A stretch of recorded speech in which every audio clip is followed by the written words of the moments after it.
Yo, what up? Good to see ya. Banana Home 9000? That's a sick name, dude. Hello, how's it going? Anything chilling? How's your Tuesday going, dude? Anything new? Okay, let me turn the music a little bit. Yo, Zocker! Oh, Zocker. I tried to read the message as I read your name.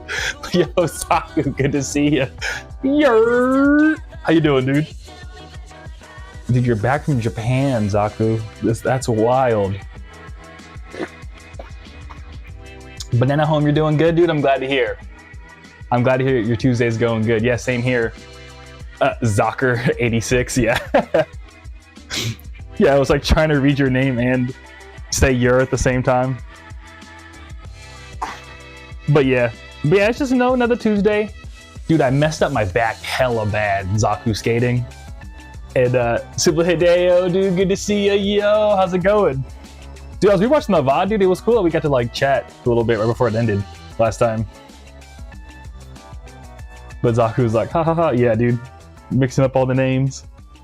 But yeah, actually today, I'm probably not going to pack orders, actually. I'm going to, for the first time, prove to y'all that I actually sign every CD. So we're going to be doing that today. So I'm mostly, I would try to do it like right in the middle right here, but because my back's all messed up from skating, I'm going to just stand it right, because standing hurts less. But yo, Voidstrom, good to see you, dude. How you doing? In fact, let me go pop some pills real quick. No, I'm kidding. I'm going to take some ibuprofen. But Simply Deo says, doing all right, work was slow, back feeling any better? Dude, well, I hope work was slow in a good way. You know what I mean? Like it wasn't like a boring slow. But actually, yeah, my back is feeling better, thankfully. I still take ibuprofen a lot, but like the worst part about the back pain thing is that going to bed, dude, actually hurts my back more than like sleeping. So like the most evil thing about all this is that just laying down and going to bed, because you're just asleep, like your back locks up. So like going to sleep sucks. So because of that, like last night when I woke up, I was like, I don't want to get out of bed because it hurts so much to get out of bed because your back essentially like locks up. But this time I woke up and I was like, oh, I can get out of bed okay. So it's doing a lot better, but it's still like not fun. So yeah, live signing Perky Dance, dude, for real. The Perky Dance. But Voidstrom says they're chilling. My last week here at the shop, got a new job as a cook at a winery. Dude, that's super sick. Well, dude. Voidstrom, oh my god. I'm sorry. That's like I'm taking pills. Congrats on the new job, dude. That's sick. I hope the shop's not going to miss you too much, or you're like not too sad about leaving the shop, because I know you were like kind of stoked on it. You're able to like sell your stickers and stuff from the shop. So hopefully like the cooking job goes pretty cool. I figure out a winery too. You probably get like a bunch of free wine. You could flip the wine if you wanted to, dude, on eBay or something. Wow, nah, that's how my brain works. I'd be like, yo, gotta flip this wine, dude. But yeah, let me blah blah blah blah blah blah blah blah blah blah blah blah blah.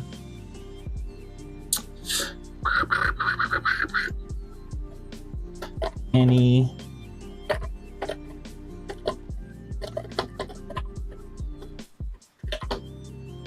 but yeah, but today we're just gonna sign CDs and stuff because low-key I need my girlfriend's help because we have like 50 orders in the pipeline, or like 51 last time I checked earlier today, so I pretty much need the help at this point. But I'm gonna start slowing things down. I'm like purposely gonna start putting like a you know, slow down some of the marketing just so I can get less orders, because like the amount of work I'm doing per, like, I don't know, like keeping it real, last week I shipped, I can tell y'all, again, I'm not trying to be weird or anything when it comes to like all the numbers, but I'm just a numbers guy. I love math. I'm that guy. Yeah, I think we got 300 orders 330 last week. Some of them were like downloads. So like about 300 orders last week. And after I ran all the math, I lost $40. So it was a whole lot of work to lose $40 on the free CD thing. So I think I'm gonna slow it down because I'm not gonna rush. Like the Kaiju Club's pretty big at this point, so it's like it's gonna do what's gonna do. So I just like to keep it running. But I was like, I don't know. I'm making big brain business decisions. I think, hopefully. But Voisham says, luckily the boss is still letting me sell stickers and have discounts for the time I've spent here. Hey, yo, dude, that's so sick that your boss is like down to let you keep doing like your art stuff there out of there. That's so sick. That's like the perfect situation to be in, dude. Hell yeah, congrats. And you might actually flip some of the wine, dude. That's sick, dude. Huge congrats on that too, dude. That's gonna be a nice little like side income to just flip some wine. And they got some $300 bottles. Yeah, dude. Yeah, wine is crazy. And Zaku says, signing CDs off that 30, dude. You know it. Yo, Korean dude, are good. Good to see you. Did you get that shiny Porygon? How's the Porygon going, dude? How's the Porygon story going? All right, cool. I just want to add this one last thing, and then yeah, okay, close that. I think we're good to close that too, and bada bing, yeah. Cool. All right, let me grab some CDs to start signing. But Voidstrom says, for real, thanks so much, man. Also, I mailed out the stickers, so they're en route to you now. Hey, for sure, dude. Thank you. I appreciate getting the stickers, dude. I'm stoked to check them out. Yeah, I gotta visit my what's it called? Motherfucking business mailbox. I'll probably do it tomorrow when I drop off orders. And yo, Roses, good to see ya. How you doing? And hello, how's your Tuesday, Roses? And Korean Duder, cheers on the hydrate. I'm drinking tea. And Korean Duder also says I need to stretch, which is very true because my back. Ugh.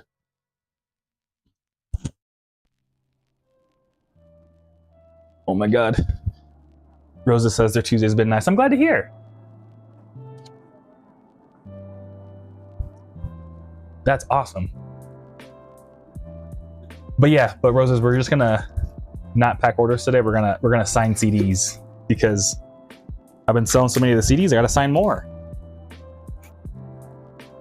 I just ordered like a whole bunch alongside the new Destroy All Monster CDs.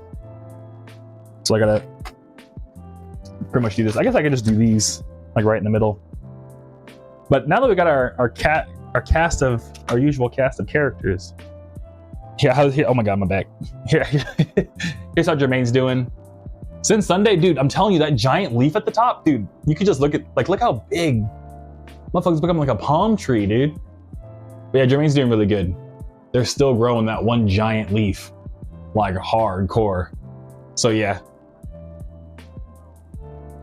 But yeah, it's funny because even if you just look at like the last VOD, like this particular branch is like, it grew so much in just 2 days.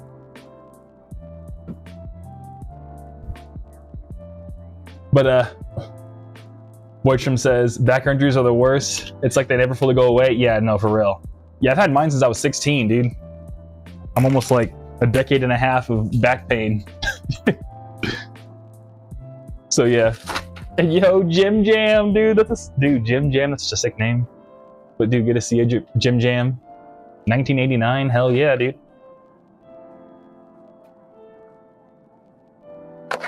Jermaine. But yeah. But what I want to tell y'all. So I watched literally just before this, I watched like a crazy y'all ever heard the comedian Godfrey? There's like a comedian named Godfrey. He does like, I don't know, I like him a lot because he does a lot of what's it called? Like he does really good. He's Nigerian and he does like the funniest Nigerian. I don't know why, but like out of all the accents, Nigerian accents are the ones that like kill me every time, dude. I can't even do one. But like, I don't know. For some reason, they get me really good. But he does a lot of like really good like, you know, Nigerian accent comedy because he's Nigerian. Anyways, so I guess like I watched a reel where I guess he applied for SNL back in the day. Oh, and real quick, Boysham says, stay strong, man. Jermaine needs his dad. I know, yeah. Who else is gonna water Jermaine and turn on his light every day? And Eli, dude, good to see you. Thanks for stopping by. How's your Tuesday going, Eli? Oh my God, almost fell. But yeah, so Godfrey, I guess, you know, like way back in the day, applied for SNL. And he got denied. Like he never like got the call back. And like he found out like years later the reason why he never got the call back is they were like, yeah, you were too good, which is like ridiculous. So I guess a lot of them got like intimidated by like how good he did. So they were like, oh yeah, we can't have him be too good because you need someone just good enough that they won't like leave, which is kind of crazy. You know what I mean? Because like he thought he did a bad job and stuff like that, but come to find out he was just like, nah, he was too good. Which isn't like, it's just, I don't know, it's just kind of dumb because you would think a company would be like, oh my god, we gotta help this guy like be the best he can be. I know, right? Eli says, it's going good, just hopping back into college. Okay, dude, hell yeah. Have you ever told me what your major is, Eli, if I could ask? I'd be so curious what your major is. You haven't told me already. If you did, I'm sorry. But Avoidsham said, imagine being so good the answer is no. I know, right? Yeah. I don't know, just sometimes like, because that's one thing is that like, I don't know, sometimes I have friends that like get really bummed about like not getting a job interview or something. And they're like, oh, like what did I do wrong? And like, you know, I like hit up the manager the other day and I was like, please, can you tell me like how I can be better? And I always tell people like, dude, you never know. Like, honestly, you never know the reason. And Super Hideo says, that's like applying to a job you want and they tell you you're overqualified. Yeah. I know, right? And yo, Austin, good to see you.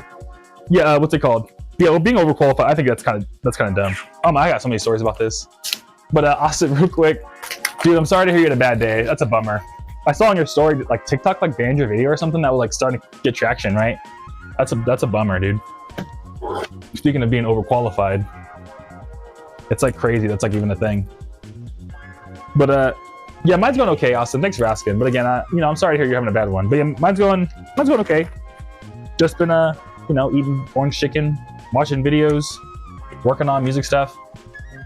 You know what I mean? And Eli's a graphic design major.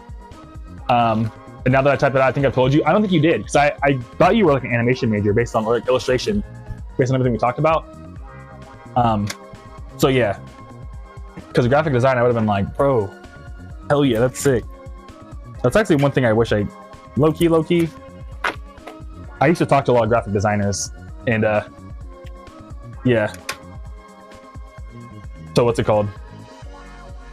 I was always like, dude, I should probably like look into this. I don't know. I've had like buddies that are graphic designers, and they'd be like, "Look, man, you should read this book," and I would, and they'd be like, "Oh wow, I didn't realize I was secretly a graphic designer too." I don't know. I feel like it's like in me somewhere. You know, like another life, I was a graphic designer. That makes sense. And Austin says, "Yeah, sadly that happened, but also their grandma passed." I'm sorry your grandma passed away, dude. That's such a bummer. Damn. But yeah, my condolences, Austin, to you and your family. And yeah, man, take some time, you know what I mean? Spend time with family, dude. You know, all you can really do at this point. And yeah, my condolences, man. But Skyer, good to see you, dude. How you doing? Thanks for stopping by. I hope you're having a good day. Skyer, how's your Tuesday going? And Eli says, I only think that because I remember talking about graphic design on stream with you. Yeah, we've talked about graphic design before, but I don't know, maybe you mentioned it in passing. But I don't think I've ever like asked. Because I feel like I would have remembered that. I don't know, but I have a terrible memory though. But either way, Eli, that's like you're a graphic designer. But I guess going all the way back to being overqualified. Oh wait. Eli says real quick. But anyway, on my drive to Walmart, I listen to So Groovy again, and the intro always kills me. Oh yeah. Yeah, what did that? Oh no, the intro is kind of silly.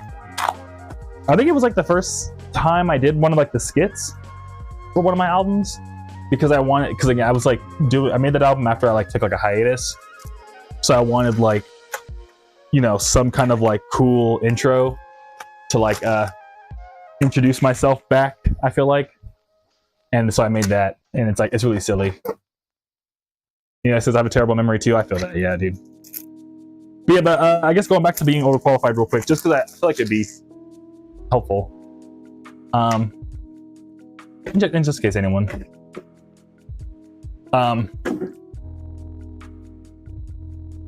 What's it called? Oh, real quick. Jiggy Lat. Dude, thanks for stopping by, Jiggy Lat. It's good to see you. Jiggy Lat says, I seen one of your ads for one of your projects. I said it was limited copies, and once they're gone, they're gone. Yeah, I mean, technically, one that's going to be like that coming up pretty soon is my Destroy All Monsters one. I have a vinyl coming out at the end of the month that I only have 100 copies for. Most, not even from like some fake artificial scarcity. Like I literally could only afford 100 vinyl for that one. Destroy All Monsters, like Monster Tape Zero, the CD one, that one I have plenty of. But the thing that's also kind of weird, Jiggy Laugh, I'm keeping it real. When I started the free CD thing, like what's weird about like Instagram, when you like do any of like their marketing stuff, you can't edit anything after you start it. So you kind of have to like think 3,000 years into the future of like, okay, if I could never change this, what should I put on there? So if it was like one of the Monster Tape Zero things, I know one of them I say like, hey, grab it now while you can. Because when I started it, I didn't know how well I was gonna do. So I figured I'd like, okay, well, I'll just, maybe I'll sell like 100 and then like 20,000 later. You know what I mean? So like, yeah. But yeah. Oh, I hope that makes sense. But I'm pretty sure the one you probably saw was the Destroy All Monsters one, because that one, I think I made it, that one was more like, hey, look, I only have 100. Or maybe it was the vinyl, Monster Tape Zero vinyl too. Because that one, I actually only have, getting vinyl made, dude, is like a whole thing. I could rant about that for a minute. But yeah, I'm sorry, I keep jumping around. But when it comes to like job interviews, I don't know, I had a friend that was like really bummed about one recently. They even like begged the hiring manager to like go get coffee with them because they were like so sad about not getting the job. But the thing I try to tell people is like, at least a lot of my friends, is like when you don't get a job, like it could be your fault, but like honestly, it's like a 50-50 chance that it's your fault or not. Because what's it called? Like, for example, what we just explained earlier with Godfrey, and like he was overqualified, but they didn't tell him until years later that like, hey, we were like legitimately threatened by how good you were. So we just didn't hire you. Or deadass, when I was working at a job once, I remember one of my coworkers like interviewed someone, and they were like, yeah, we didn't give him an offer because he was overqualified. And I was like, well, what if he just wanted to chill? And he was like, well, why would he just want to chill? And I was like, well, you never know. Like, maybe they just want like something like pass the time and they want to contribute somewhere, but they're not really like, maybe they're trying to switch careers right now or something, or maybe they're trying to switch like paths in their career. And they're like, no, like that doesn't make any sense. And then I was like, deadass, dude, I'm trying to chill right now. This is my chill job. I'm overqualified for this job. And he was like, shut the fuck up. And he thought I was like, no, I'm not kidding. And then, like literally a month later, he was like, dude, I saw this guy, he coded an emulator. And I was like, that's so cool. How do you even do that? And I was like, yeah, I've built like 3. And he was like, you are overqualified. I was like, yeah, dude, I was telling you. So like sometimes you can get like not hired for the dumbest because like someone assumes something about you that's like not true at all. And another big one that was even wild is another job I worked. The person, my like manager at my job was like, oh yeah, I had to do a surprise interview. Sorry, I was late to our meeting. And I asked him about it. And I was like, oh yeah, how'd it go? And he was like, yeah, like the candidate was pretty good, but like, I don't know. I didn't think he was a good fit. And he like deadass admitted like the reason why I interviewed was because the guy that was supposed to interview him got sick. And he was like, and I feel like the guy that got sick would have told him yes, but because I interviewed him, he doesn't really pass my bar, so I told him no. And it's like, wow, what are the odds that, you know what I mean, like your interviewer that you were supposed to get, the guy even said like, I think if this person who was sick interviewed this candidate instead, they would have got the job. But because I'm a more strict interviewer, they just happened to not get it. So it's just like by happenstance, like, you know what I mean? So I don't know, when you don't get a job, like it's like a really 50-50 chance, whether it's you or the other person. I would even say it's more 70-30. Unless like you messed up, you didn't mess up. It's most likely the company just being stupid. Or like some random luck of the draw thing happened to you, in my opinion. But yeah. But anyways, I'm sorry, I was rambling. But Eli says, did you make Groovy the Galaxy after Still Groovy? No, I did Still Groovy, then Destroy All Monsters, and then Groovy the Galaxy. If I'm not mistaken.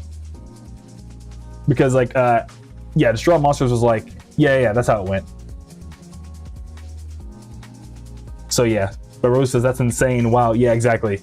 And I've just heard so many stories like that of just like life going like that I don't know, I try not to like, yeah.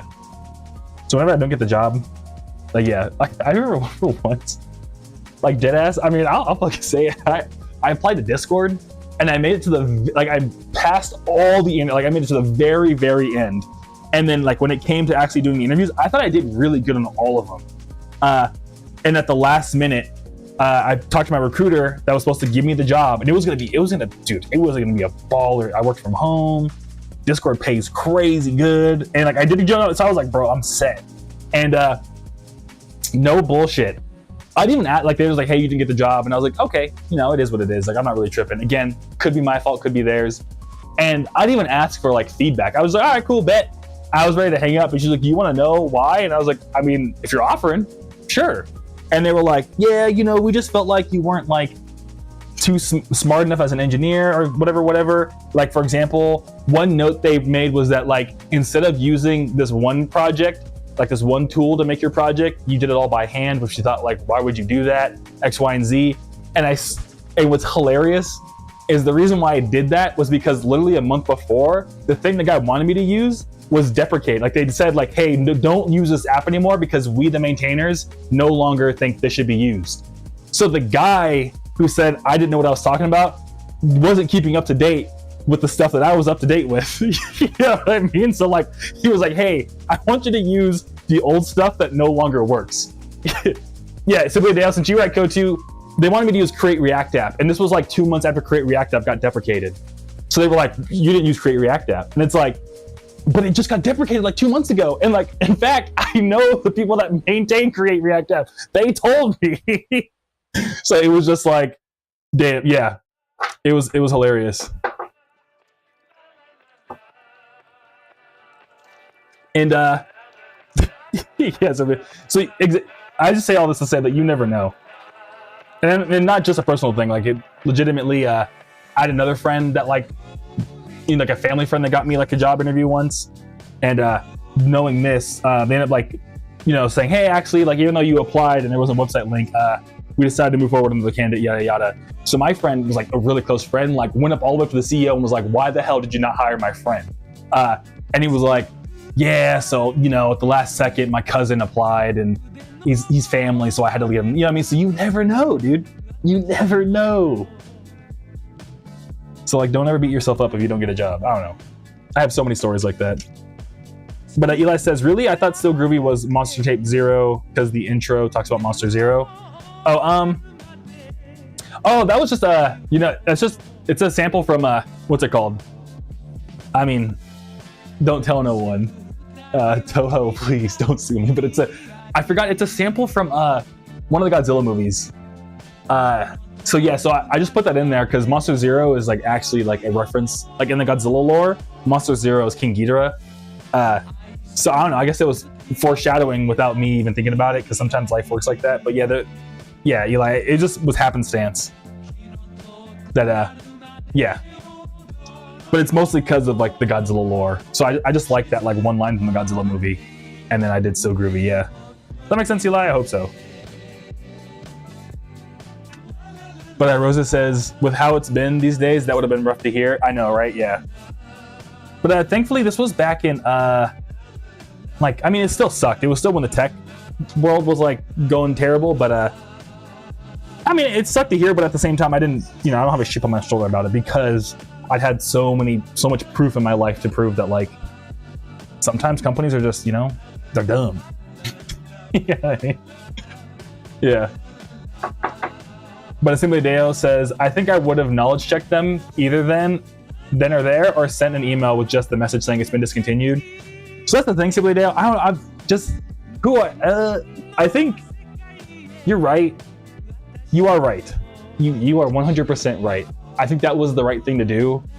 But I'm the kind of, and this is a me thing. And I was saying it's the right thing, but just who I am, and it's something I need to work on, actually. I'm very conflict averse, I'll be honest. Like, I try to avoid, I'm the type of person that's like, phew, I like Matrix dog stuff. I'm like, wow. You know what I mean? But the thing is, so it's a bit of conflict aversion, but it's also a mix of like, I don't want to like work. So if they said they don't want me, and even if I'm able to like be like, actually, I know what, I'm better than you. It's like, and if we're now going to be on a team together and our first step together is me like one-upping you, there is nothing good that's going to happen over the next, like, they're not going to be like, actually, you know what? You were right. I'm dumb. I love to be on your team now. You know what I mean? Like, so I don't know. I just if one, I never like beg anyone to let me be a part of their club. You know what I mean? It's like if you don't want me there, I'm like, hey, bro, that's your loss. You know what I mean? That's your loss. So yeah, that's how I've always been.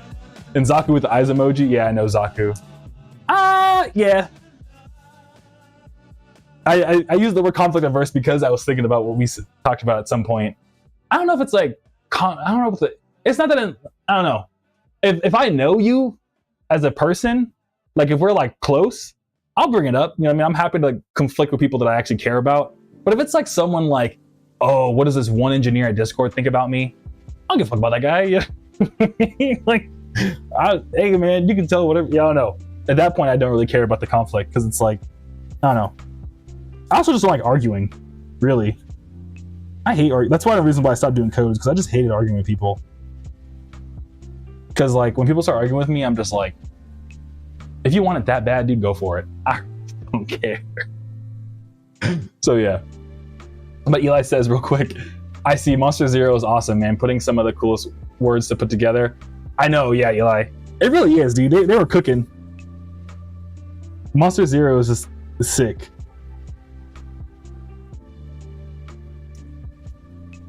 Like I'm still like speaking of cool words getting put together. It's kind of cheesy, but one of my albums, like my first Aviscerall albums, I named it Nostalgia Infinite.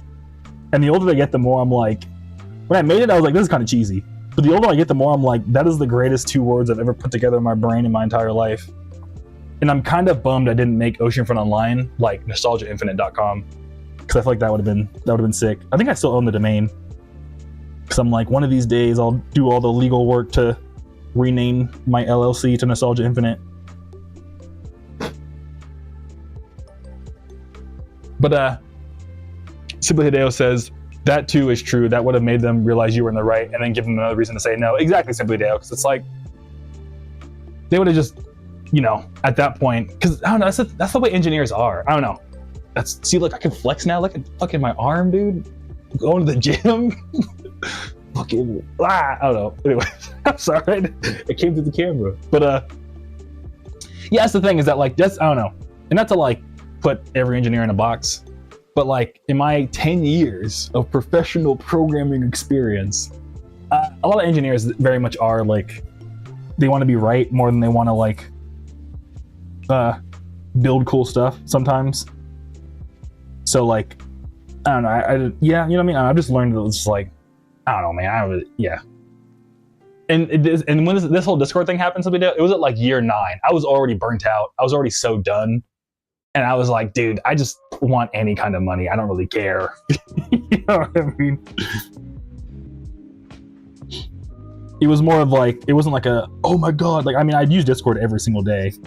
So I thought it'd be a good fit. I thought I could really help them out. But at the same time, it wasn't like, oh my God, like, I can't work at the gamer chat app. No. You know what I mean? My life is ruined. I was like, all right, man, whatever. And not only was like trying to do music full time at that point, or like, you know, I was already like kind of doing music seriously on the side. If that makes sense. And Voidstrom says, I think Oceanfront Online goes way harder. Oh, taps into nostalgia, Fruitiger Aerospace, low key. All right, sick, yeah. Yeah, that's the thing, is that, so me and NetNavi decided on Oceanfront Online because I originally had an album called Nostalgia Infinite, and I wanted, so it was like, we got to Oceanfront Online through like a weird bounce of things. But originally it was Nostalgia Infinite, and then we changed it to Oceanfront Online because I wanted to be less specific to my visceral stuff. But as I get older, I'm like kind of like, I want to go back. But I'm glad to hear you like Oceanfront Online, Voidstrom, because I like both names really. But I don't know. But I'm glad to hear that it sounds cool though, because every once in a while, like, I'm like, I guess how to best explain it, Voidstrom, is like, to me, Oceanfront Online is like A tier, and Nostalgia Infinite is like S tier. You know what I mean? And they're both like really good, but I don't know.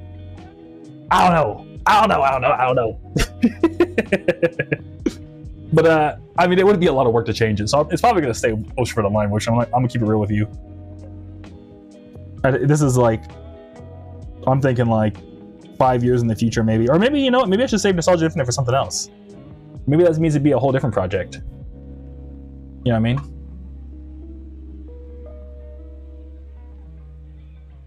But thank you for the feedback, though, Voisham. I appreciate it.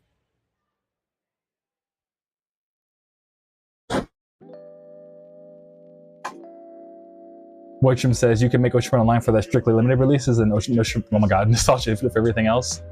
True, true. Both are tight as hell. Thank you. Thank you. I appreciate it.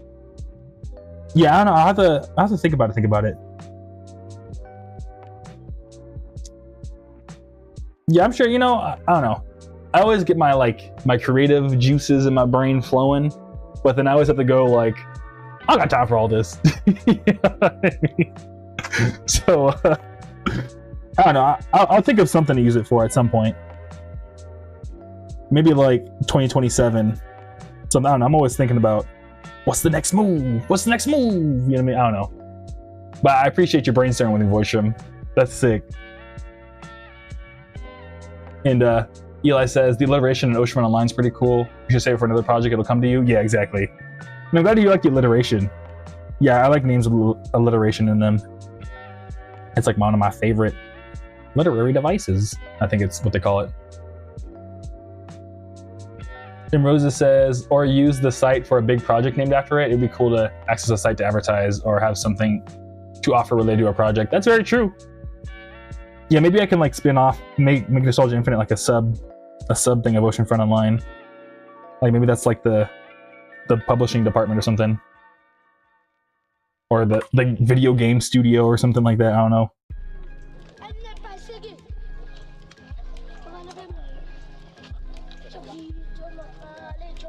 But yeah. But yeah, that's how I feel about jobs. Jobs are weird. Interviewing for jobs, kind of weird. I took a bunch of really cool pictures of the sky. I can't share them though because I don't have a screen share set up. Gas out here in Arizona is like less than $2 right now, or like less than $3. I'm like, oh my god, that's crazy. And yeah, what else I want to tell you all about? Oh wait, it's over here. But Zaku says Perky Dance Infinite. Yeah. You already know, dude. That's my hyperpop alias name. When I finally become a Dario Core producer. And Skyer says, I've yet to get to the interview part of getting a job. I feel that. Yeah, I feel you on that, Skyer. Yeah, even getting called back is hard. Oh, yo, boys, thank you, dude. I appreciate you. Hell yeah. Hey, dude, I think you're like the #1 gifter, dude. Thank you. And congrats, Aber Days. Shouts out, Aber Days from Voice Room. Thank you. But yeah, I feel you, Skyer. Yeah, I don't know, dude. It all like depends like what you're applying for and stuff like this. Like, yeah. First one of the year, Lamau. Thank you, Voice Room. Yeah, for real, I appreciate you, dog. Thank you. But yeah, yeah, I don't know what the tips are, Skyer. I don't know, really just if it's helpful, I used to always just make my resumes just like 90% bullet points. And that's always like how just make it like as skimmable as possible. Like I would, for real, whenever I make a resume, I'd always just like ask myself, what can I read in 5 seconds? And that's usually worked out for me. Just like I just make sure that when I like just literally like open up the tab for 5 seconds and then close it, like what information have I retained? And if it's like if I'm able to retain the stuff that like I want them to retain after only seeing it for 5 seconds, then I know like, okay, the resume is good. Yeah, I mean, and like stuff like bullet points helps a lot with that.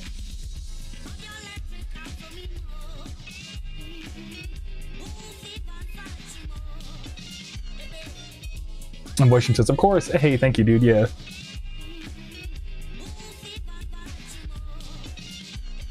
But hell yeah, what else was I gonna bring up? I feel like I watched something I want to tell you all about. Dude, Kai Cenat quit streaming, dude. That's crazy. I haven't watched the video yet, but I'm so excited to watch that after this. I mean, I'm not excited, but I'm like, dang, dude. Kai Cenat? because you know, like low key, if I may, my brother made me an OG Kai Cenat watcher, because what happened is when my brother got super sick, I ended up getting them their own like studio apartment so they could stay at for like a whole year.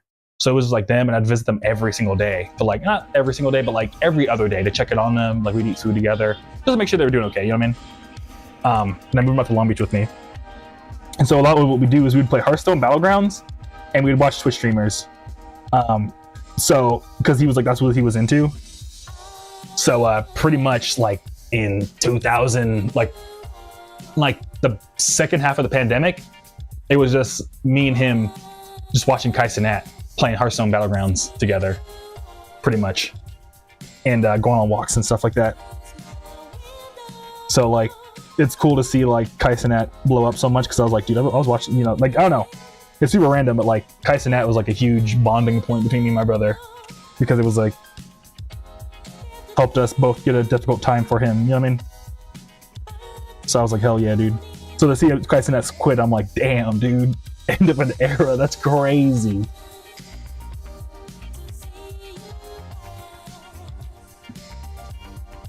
I don't know if y'all know who Kai Cenat is, but he's like one of the biggest Twitch streamers of all time, ever.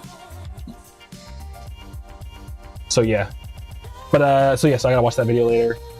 And I watched a video of this one, like a bunch of comedians talking about like being a creator and stuff, and like how like the algorithm beats comedy and stuff like that, and about how like a lot of comedians are like incentivized to get heckled at because it makes better like Instagram videos.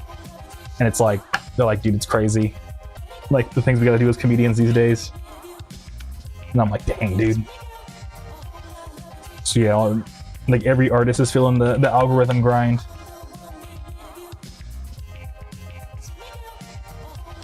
But it was also extra crazy. Also, video says this is actually the first time I'm hearing about it. Didn't even see anything on socials. Yeah, literally, because they have like they posted the I Quit video literally an hour ago. So the day, like on my like to-do list for the stream, it's bathroom break and then everything else to make sure like I don't have to like go to the bathroom like right as I start streaming. And I opened my phone and it was like Kai Cenat quit streaming, and I was like, oh. And then I was like, well, I gotta go live. You know what I mean? I was like, oh, he's clocking out, I'm clocking in. You know what I mean? Kind of funny. But yeah, so it literally just happened like in real time. But Rosa says, wish him the best. I've seen so many people I used to watch retire, and one did last year. Oh yeah. Now for every time a creator retires, it's like, dude, you know what I mean? Like, I understand. I'm gonna miss you, but I understand. Roses, who are some of your favorite people that retired recently? If you don't mind me asking. But I'll say something about the social media grind or something. But yeah. But I guess what Kai Cenat's gonna do is they're gonna start like a fashion, like they're quitting streaming because they want to like go all in on like a fashion brand. Which I'm kind of like, if I can afford it, I'll buy some shoes. Fuck it. You know what I mean? I'll buy a shirt.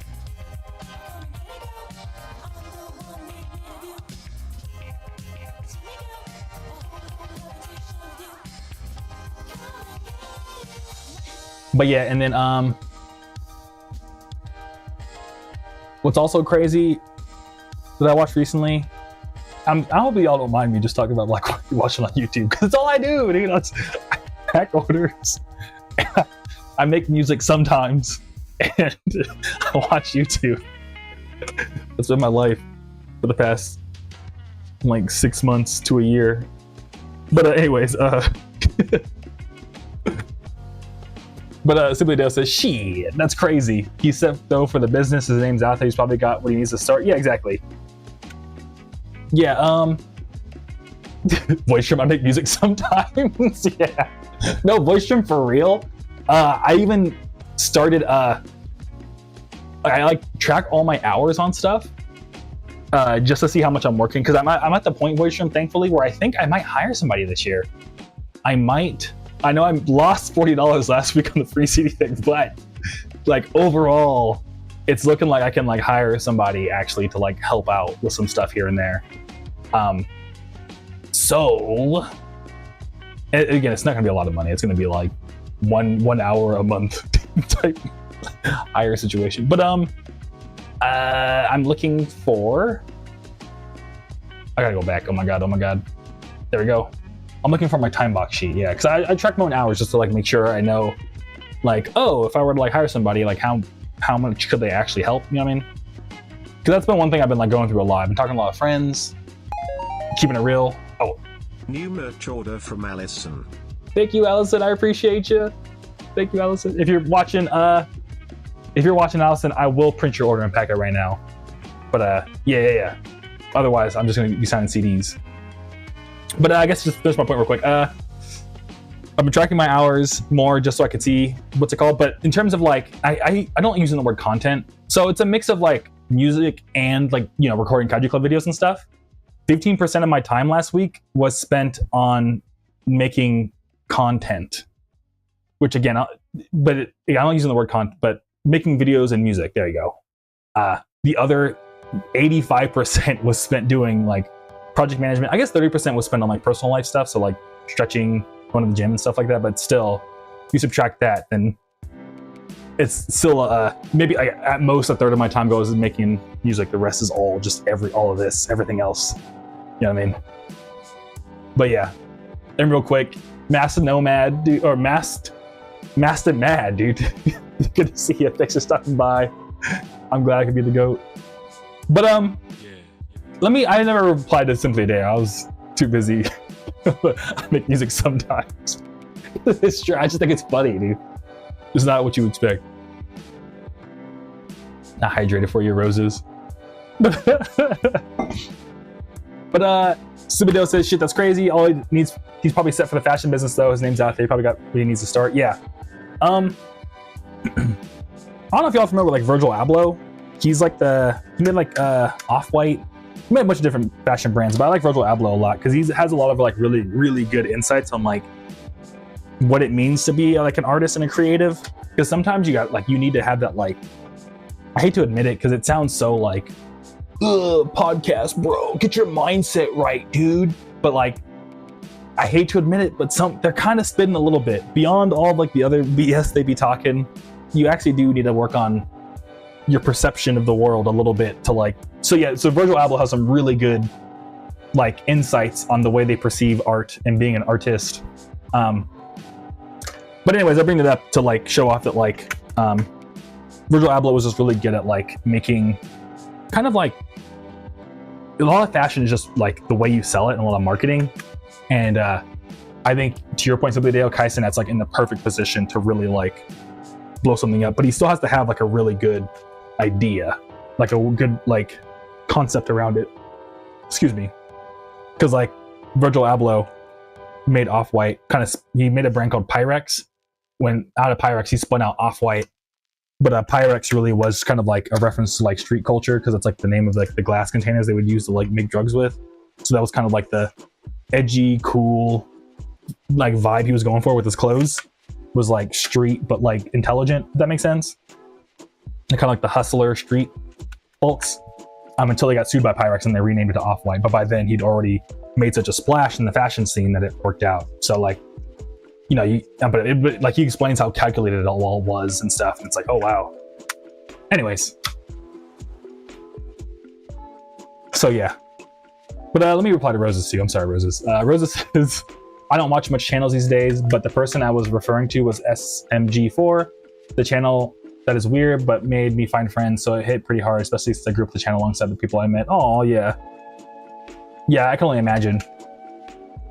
Like, yeah, I'm trying to think of like Sam's come through a couple times. There's someone named like Sam Master, but we met on like a 3DS forum, and like I remember getting an email when the 3DS forum closed. That was like an interesting like, oh wow, I've met so many people through that one random Nintendo 3DS forum.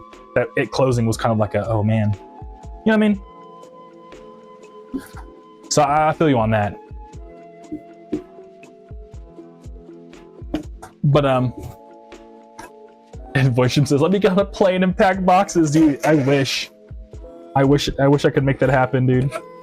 Because honestly, that'd be so sick.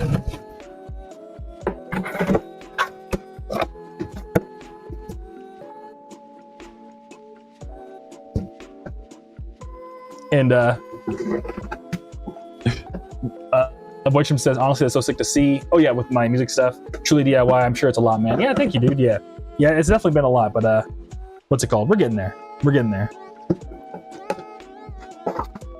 I've been feeling really confident about everything lately, and like everything's starting to look like it's the plane is landing. You know what I mean? The plane is finally landing.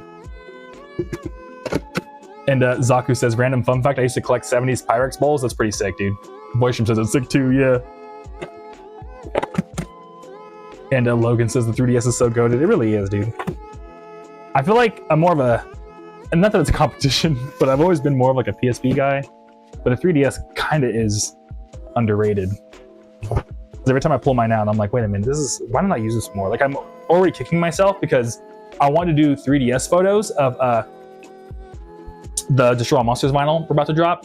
And I forgot to do it because I want to do the 3D ones of me like vinyl up close with me holding the thing and have like the wiggle thing. So then you could like see, I don't know, it would have been so cool, but I forgot. And then I broke my back, so. But Subideo says, that finale was so heartwarming. I watched them for so many years on and off. And to not see them on my feed anymore, it's so weird. I know, yeah. Dude, yeah. I'm trying to think of who I'm bummed on. There's a guy named Devin Nash I like a lot, and he like kind of like was like, yeah, I'm about to like come back and it's gonna be great, and then just never uploaded again. And I was like, dang. So yeah. Oof. Yeah, exactly. But oh, what I was gonna mention is that like I watched Anthony Fantana's new video about Two Hollis, which we were talking about last time, Loki. Oh, and Logan says, low-key though, I love the Ichi Mafia 3DS shots. Dude, I know, same, dude, thank you. And Boysham's heading out. Nice chatting as always, dude. Yeah, dude, it's always good to see you. Thanks for stopping by, dude.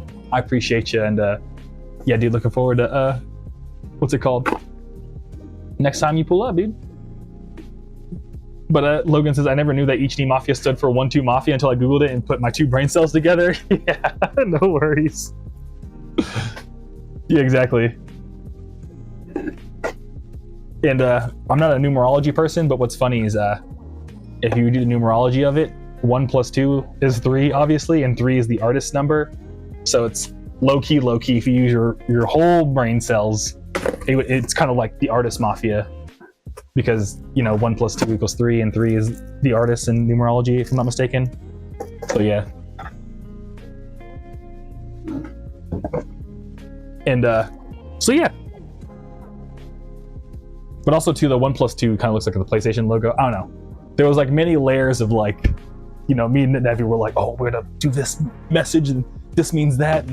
Yeah. But Rose's replies to Video about YouTube creator, and Skyer says, speaking of losing creators, just found out the other day an artist I was acquainted with online passed away about a week ago. Dude, I'm sorry to hear, dude. That's a bummer. Yeah, I don't know, whenever you lose like an internet homie, it's always like super sad. I'm sorry, my condolences, Skyer. Dang, dude, we're all losing people today, bro. Every day is a gift, man. Like, for real. Every day is a gift. But Logan, I've never even heard of numerology. Yeah, it's I don't know, I got some homies that are into it, but essentially it's like one of the astrology, it's one of the woo-woo spiritual things, I ain't gonna lie to you. But yeah, some people are into that. It's like everything has a meaning. I do it with my apartment numbers, low-key. Because yeah, I don't want to dox myself, but if you get an apartment unit number, you can look it up, and each kind of like apartment number means something different. But Sour Rainbow says, yo man, I got the package. I can send you a review and an unboxing vid when I'm done editing it. Hey, I'm glad to hear, dude. Thanks for, well, first, thanks for stopping by, Sour Rainbow. It's good to see you. And yeah, dude, I'd be stoked to see your thoughts, man. Thank you, I appreciate it. I'm glad to hear I made it to you safe and sound, dude. And Logan says, my HS5s came today. FedEx lost a package somehow, but since I bought them from ZZ Zounds and they had insurance with FedEx, I got a replacement. Oh, sick, okay, cool. Yeah, FedEx, I mean, I don't know why, but FedEx always, throughout my life, has also been kind of goofy for me too. I think they've been my least favorite shipping company. Because they're always like late on everything. And I I don't know, whenever I have to do a FedEx, I'm like, dang, this sucks. Whenever I get something that's shipped by FedEx, I'm like, no. But Logan says, agreed, you gotta make the best of the days you have. Exactly, yeah. That's one thing my dad used to say a lot too. He used to always be like, "Shield still alive." You know what I mean? So yeah, like I'm just blessed to be here. But it's also because my dad was like grew up in Compton, and like I think there was like an actual statistic, like you know the, again, motherfucking I'm not a fan of him anymore, but like the one Kanye song that's like, we weren't supposed to live past 25. I forgot what song that is, but deadass, that was my dad. He was like, I was supposed to live past 25, so like I'm still here. You know what I mean? So he was very much like a every day's a gift kind of guy. So he kind of like raised me to think that way too, in the subtle ways. But yeah. But Sour Rainbow says it's Shell from Insta. Hey, that's what's up. I was drawn in by the CDs, and my goodness, the vinyls are the best. Hey, thank you. Yeah, I'm glad to hear it, dude. I appreciate the kind words. Yeah, I'm stoked on how the vinyls came out. Like when we got them designed, I first had them, I was like, yo, these are amazing. And yeah, Precision Pressing kind of like crushed it on the vinyl design and everything.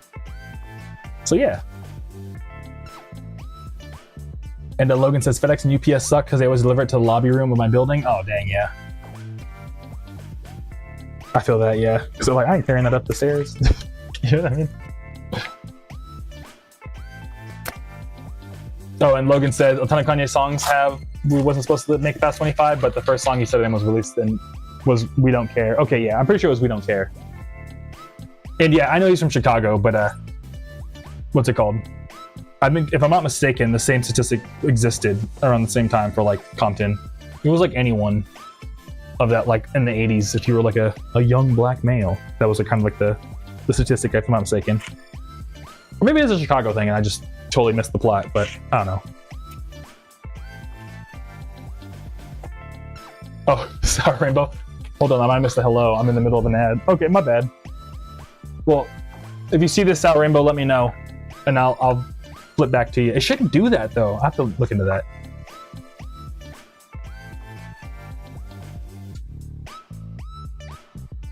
I'm here. Okay, cool. Yeah. Oh my god. Oh no. Dang, that's a bummer. But what's it called? You gonna see a Sour Rainbow? What I was telling you was I'm super stoked to see your thoughts on the video, on the unboxing video. And my bad, the ad thing happened. I don't know, I told Twitch, I tried to set up my Twitch settings so it wouldn't do that. So I don't know why it's doing that. But yeah, either way, dude, I appreciate you letting me know. And I'm glad to hear the vinyls are the best, and I appreciate you. And yo, Kadance, dude, good to see you. How you doing? Thanks for stopping by. But what's it called? I just got like an email from someone that their Monster Tape Zero vinyl got damaged in shipping. Oh, what the heck?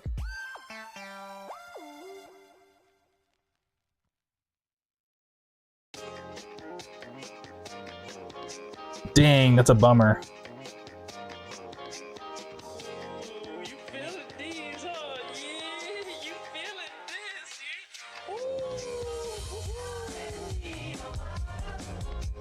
Yeah, it looks like the shipping company messed up. Dang. Yeah, I shipped someone a Monster Tape Zero vinyl, and it looks like they deadass like cut open the top of the vinyl, and they like must have like somebody must have just like the vinyl or something, and like it cracked at the top. So I got shipped another vinyl. That's a bummer, but it's okay though. I just feel bad because they were like, I was stoked to listen to it. And it's like, yeah, they sent me a picture. It was like, man.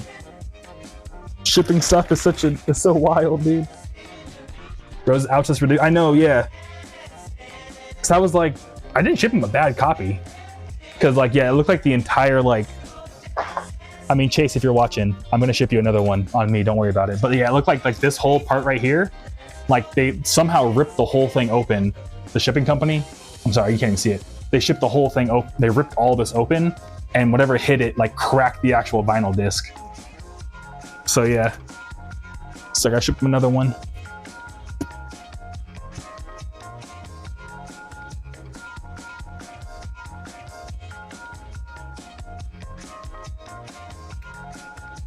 And Rosa says, ouch, that's ridiculous.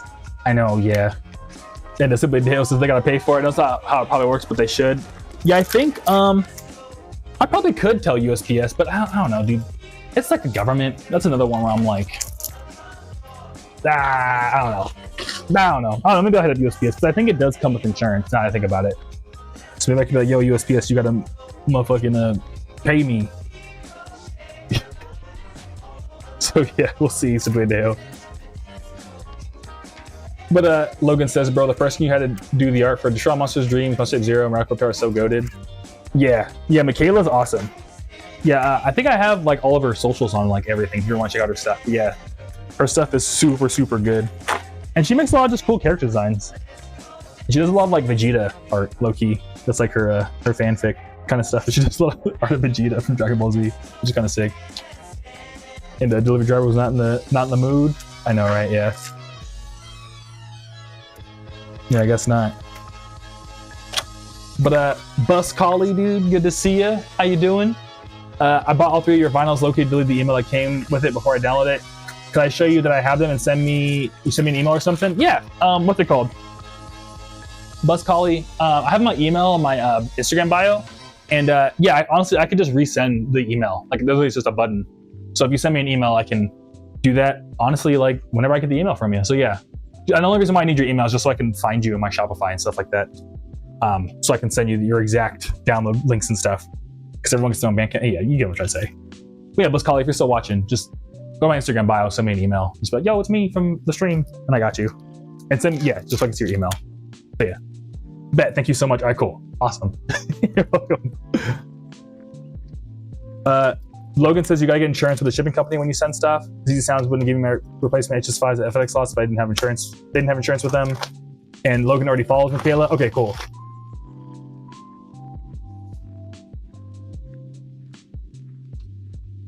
But yeah, I don't know. I think when I use Pirate Ship. And I've noticed that Pirate Ship will be like, comes with blank insurance. So I don't know. We'll see. I might have it already. Because honestly, this is like the first time a vinyl's come cracked, like messed up. So I think if USPS was goofing.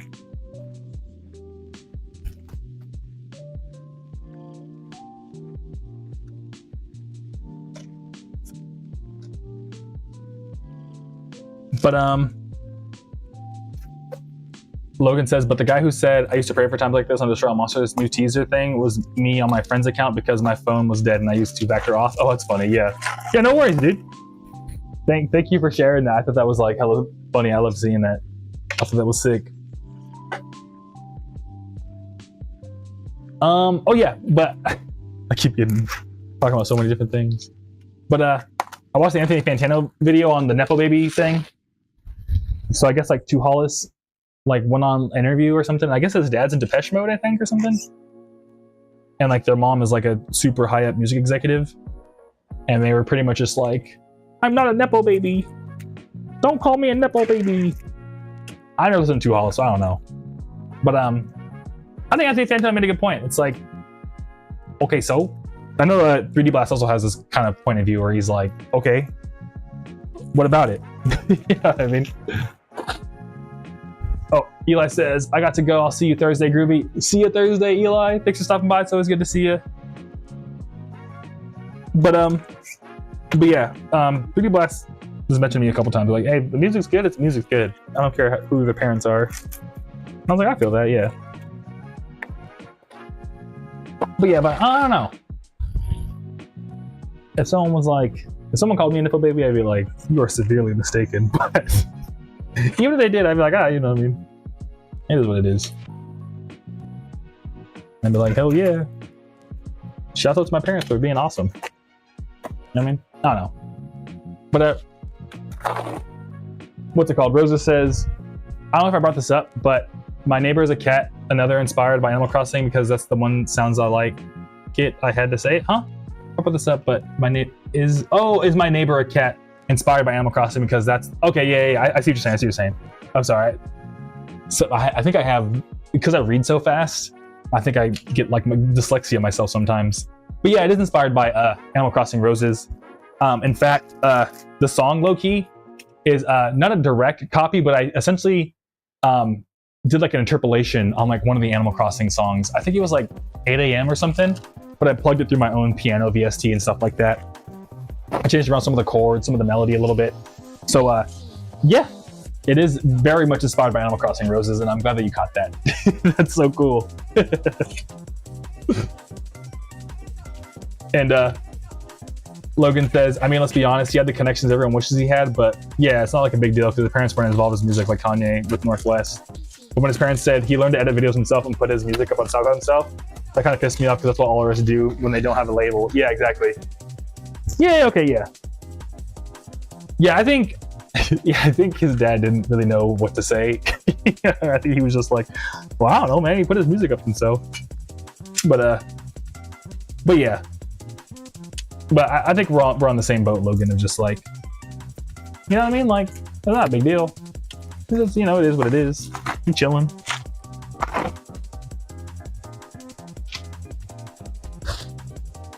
And Rosa says, oh my God.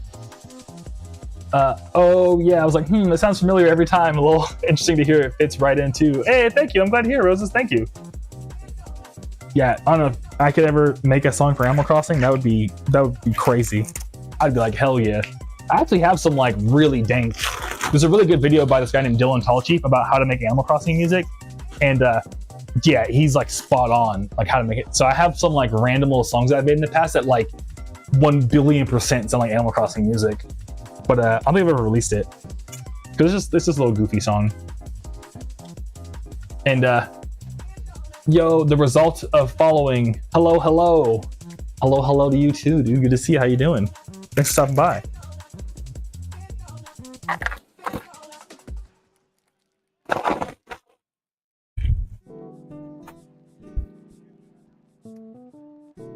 And then let me text back my girlfriend real quick.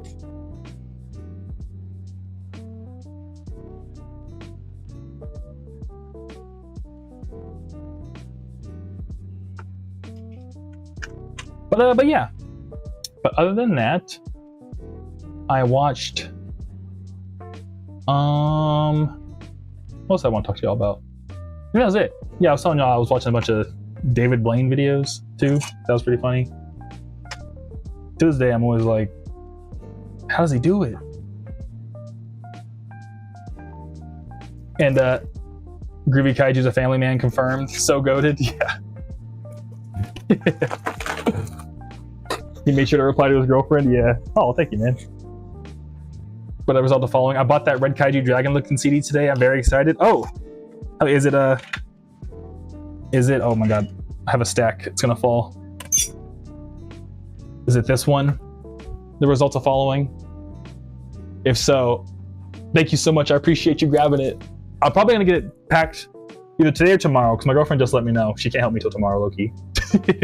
But yeah, I'm gonna drop that off at the post office for you as soon as I can, dude. Thank you so much for grabbing it. I appreciate it. Result of following. Yeah, right now, actually, what I'm doing, well enough, you caught me signing them all. I'm signing a bunch right now, so I actually signed them. So yeah. And then after I get these all signed, I'm gonna get them all in boxes and then pack yours. So yeah, but I have like a bunch to sign out. So yeah, probably get in the post office by Thursday, maybe tonight. I mean, maybe tomorrow, but like that would be a big maybe just because of I have to go to the gym, and then I gotta like sign. You know what I'm saying. But I appreciate you, dog. And Logan says I get plus 15 social credit. Hell yeah, dude. Thank you.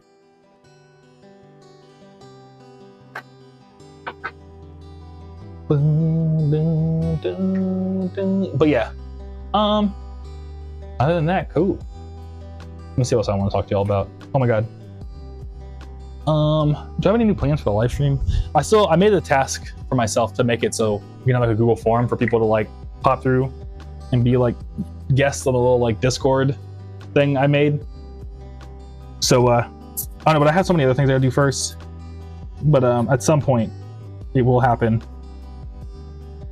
Maybe when I get more time or someone to help me, then we'll have that. And Logan says, I forgot, do you have the HS4s or the HS3s? Because I believe you said you have one of them when I first mentioned HS5s. I have the HS3s, I think. Yeah, and they do look huge, just because I use like 0.5 camera whenever I take like photos. But I'm pretty sure I have HS3s. And just for anyone that's not familiar, HS, like Yamaha, they make a product called HS blank, and like the 5 or 3 is like how big the speaker is. But essentially they're like studio monitors. So like what's trippy is when you're making music and stuff, like most headphones and everything have like a built-in like curve.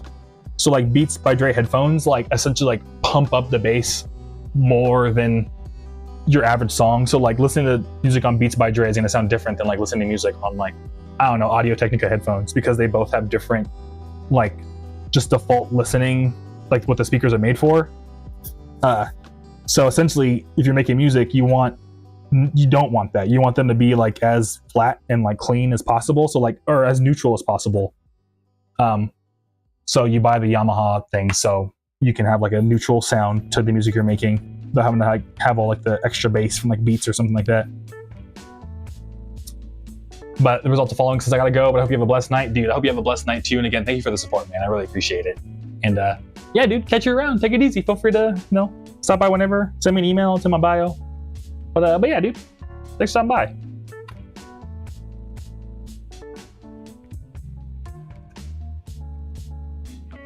But yeah, so you really wouldn't need like these big old studio monitors that Logan and I have, unless you're like specifically trying to do like audio or video work.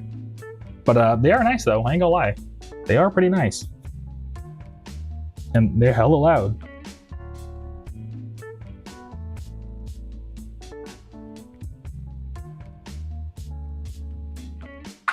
But oh yeah, so any new plans for live stream? Yeah, I don't really have any new plans for live stream. That's what I was gonna bring up.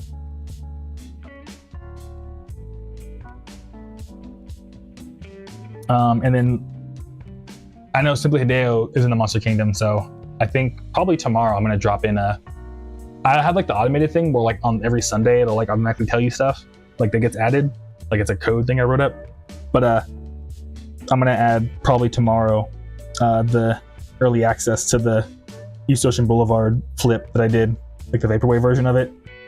So yeah, if anyone's in the Monster Kingdom, dude, you're about to get that. I'm about to drop it in there for you because I finished it. And Logan says, like using FabFilter Pro Q or 3D Parametric EQ depending on how I'm feeling. Oh yeah, I feel that. Yeah, I'm by default I tend to use the 3D Parametric EQ just because it's like what I grew up using. Oh my god, excuse me. But FabFilter Pro Q low-key is the better one, I'll admit it. In fact, you can use VSTs in OBS, and I have FabFilter right now on my voice to make it sound clearer over the music, funnily enough. Somebody else says I'll be on the lookout for it. Hey, thank you, dude. Hell yeah. Yeah, I'm excited for you here. I'm actually really stoked on how it came out.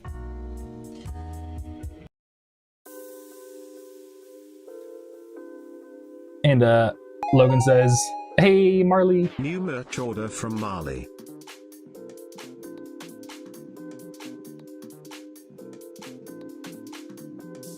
Thank you, Marley. I appreciate you. Let me know if you're watching and I'll pack it for you right now.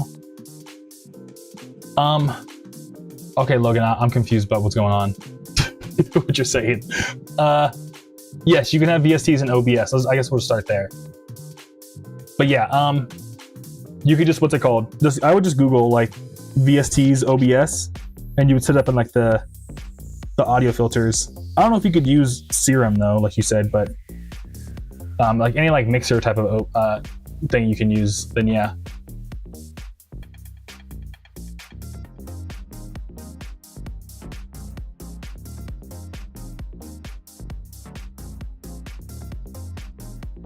But what was I gonna mention?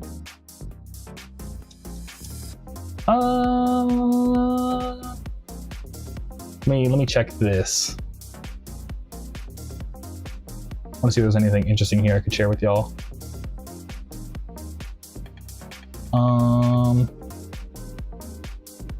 Dun, dun, dun.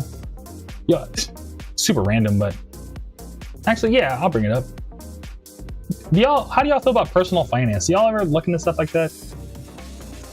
Because I feel like I've been talking to a lot of people recently, like a lot of friends, and I've been like, yo man, have you considered doing this with your money? And they're like, huh?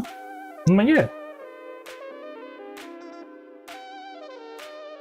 I don't know. Pretty much just a super random thing to throw out there, but there's a Reddit subreddit called Personal Finance, and there's like a flow chart. If anyone's ever been like, I don't know what I'm doing with my money, there's a subreddit called Personal Finance, and there's like a specific flow chart you want to find, and it'll tell you exactly what to do with your money. It's actually kind of goated. I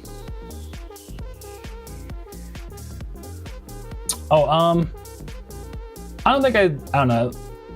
I might have skipped your message, Logan, but low-key also, I'm using like a special tool that like, what's it called? Like combines all the chats together. So if I miss it, you know, I mean, like, my bad. It might have been my like thing that reads YouTube for me. Just didn't pop up on my screen. But Logan says, I have Anchor, Powerbank, Soundcore, Q11s, part of my songs. I want to have more bass. I just look at the EQ curve and I have on the app for bass mode. Okay, sick. Hell yeah. That's sick, dude. Yeah, what I do, if it means anything, I tend not to try to go for a specific EQ curve. What I have, what's it called?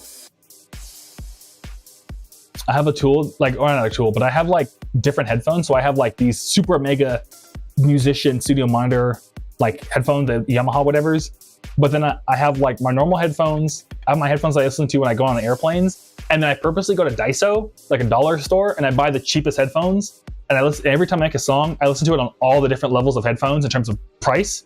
And I make sure it sounds at least okay on all of them.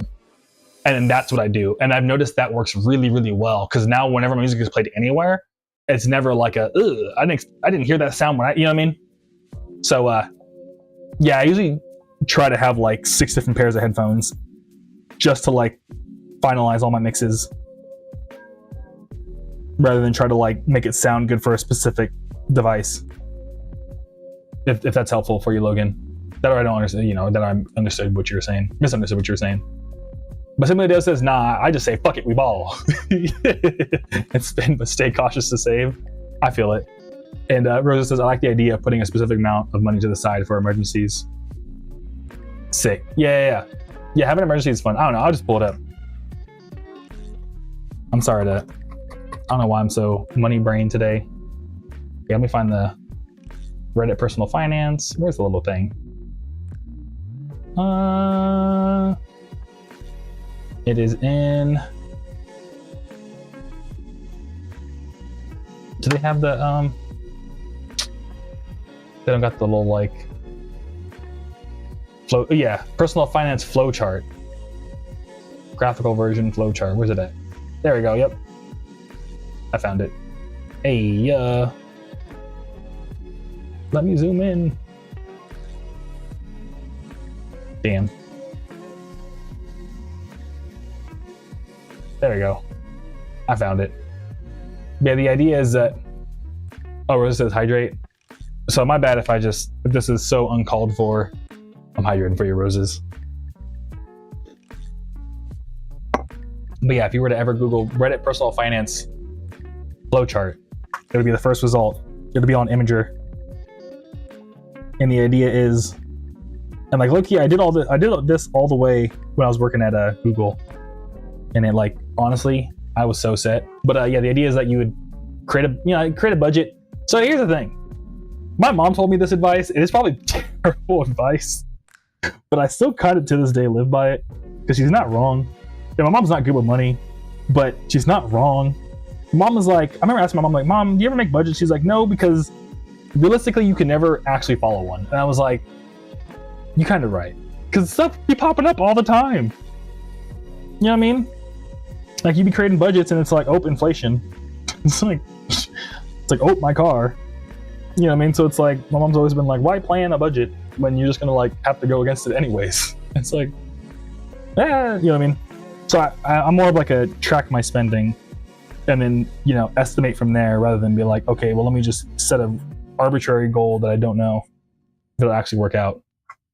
Anyways, but So that's what the flowchart starts with, and it says like pay all your essential bills and stuff, and then it says make fun. It says if you have any debt to pay the minimum on the debt, and then you start the emergency fund, and then after that you try to like save based on your employee like match, like if your employee has like a 401k match, and then pay down high interest debt, and then make the emergency fund 3 to 6 months after you have like a 1 month emergency fund, and then you just keep paying down debt until eventually you max out everything you can.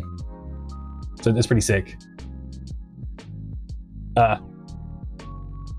Skyer says, invest all your money into copies of Pac-Man for the Atari 2600. If you own every copy, you control the value.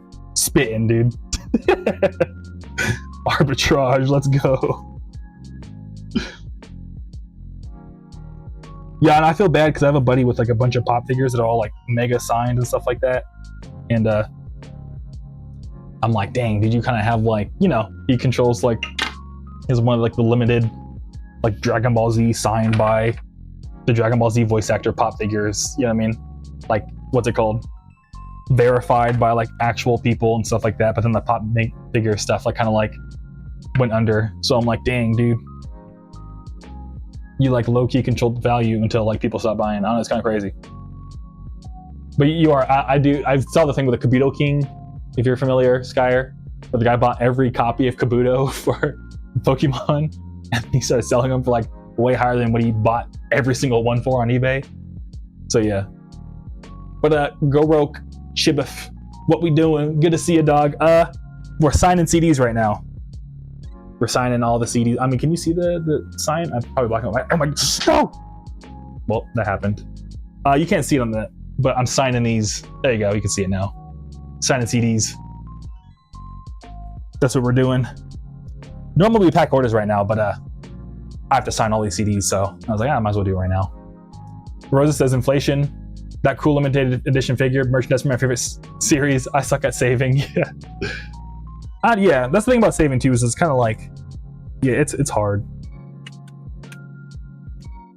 It's hard. And I'm 60, that shirt is dope. Thank you, yeah. I tie-dyed it myself. And from all like the VHS filters and stuff, dude, and like, I know it comes up like hella sick looking. So thank you, I'm 60, I appreciate it. Subideo says, I can't cut out the Arizona from my monthly spending. Well, I mean, Arizona's so cheap, dude, like, yeah. Like, max you're spending, like, if you drink one a day, it's like $30 a month. Like, that's less than like your phone bill, you know what I mean? If it brings you joy, dude, I say that one, you keep that one. Gorok says, I haven't gotten paid yet, but I'm hoping to get one soon. Hey, yeah, no worries, take your time, dude. Like, as you can see, I got a bunch of them. I got a whole stack right here. In fact, dude, this whole box right here, this is all CDs. This whole box is all CDs. So whenever you get paid, man, I got you, dog. As long as you can cover the shipping, I got you. But you saw me from Instagram at it forever ago. You seem chill as hell. Hey, thank you, man. I appreciate you. I do be chilling. We just be in here chilling and stuff. You know what I'm saying? So I appreciate you. But yeah. So we did that. Where are we at? Oh yeah, I was looking at this. Hey, Robert. Merch order from Robert. I appreciate you, Robert, for watching. Let me know. I'll pack it right now. And Logan says, I gotta go to bed because these streams are always late, but I have to do community service hours at my school, and I prefer my hours in the morning so I can sleep. Well, always late in EST. Yeah, no worries, Logan. Have good luck with the community service at your school. And dude, sleep well, dude. Thanks for stopping by. I appreciate you. It's always good. Oh my god, catching up with you. And Gorok says, hell yeah, man, keep doing what you do. Thank you, dude. Yeah, I'm trying my best. You know, we're here just chilling. Just getting it done. And I'm 60, just placed an order. Oh shit, is that you, dog? All right, I'll pack it right now, dude. Let me get this off my desk. And dude, thank you. I'm 60. I appreciate you, dog. Hell yeah. Let me turn on my order printer too.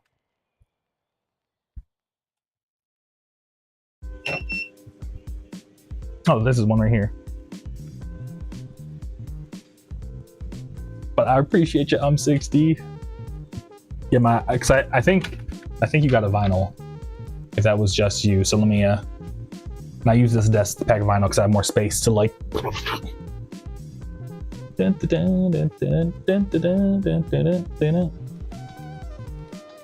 Hell yeah. Yeah, I got you, dog.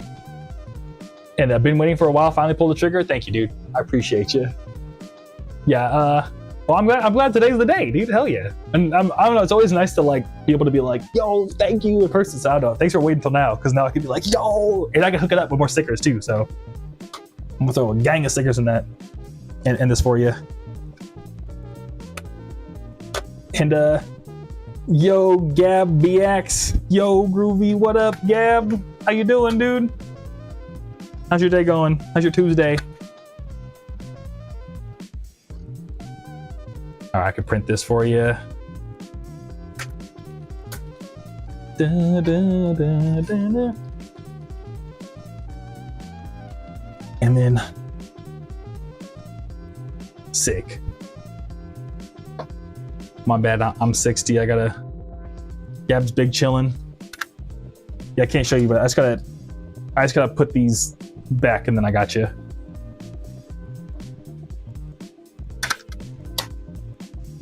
And how about yourself? I'm doing all right. Yeah, what's it called? I hurt my back skating. It's my back, a little sore right now. It's like 2 out of 10 pain, 1 out of 5 pain, so it feels awkward. But it's feeling a lot better than yesterday. Other than that, I'm 60. Just hooked it up with just ordered vinyl from allowed to share. So we're about to pack up I'm 60's vinyl, dude. I throw a bunch of stickers in there for him, so it's going good, dude. I'm chilling, hanging out, another day in the life. Oh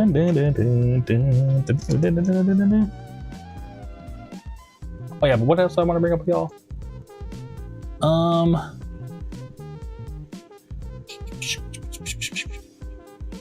Okay, that's that.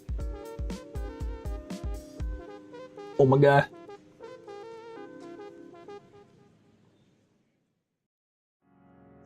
I also want to bring up with y'all.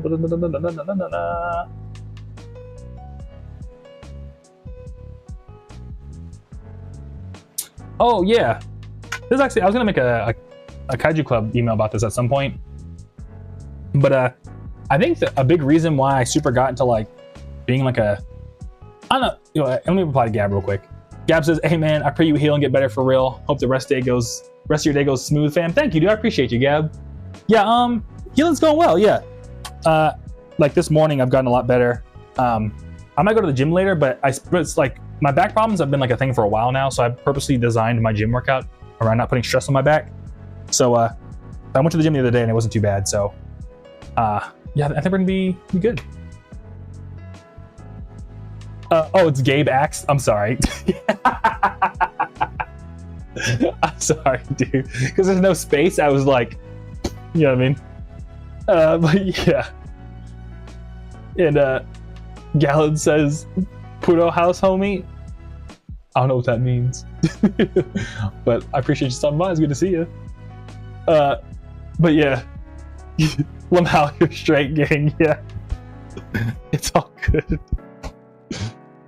But all right, I'm 60. This is gonna be your vinyl, dude. Let me speaking of Chase earlier saying that their vinyl was a little goofy, I'm gonna double check this one for you. But I think it was a shipping company, because there's no way yeah, okay, yeah, we're good. This looks perfect. Yeah, dude.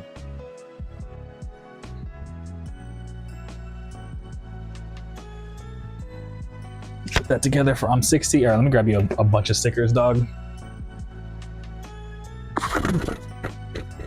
Oh yeah, but I want to tell y'all about, yeah, so whenever people ask me, like, I was talking about this, I keep talking about this one person, but like someone at the post office was like, oh my god, you're doing so good with your music. Like, what kind of music do you make?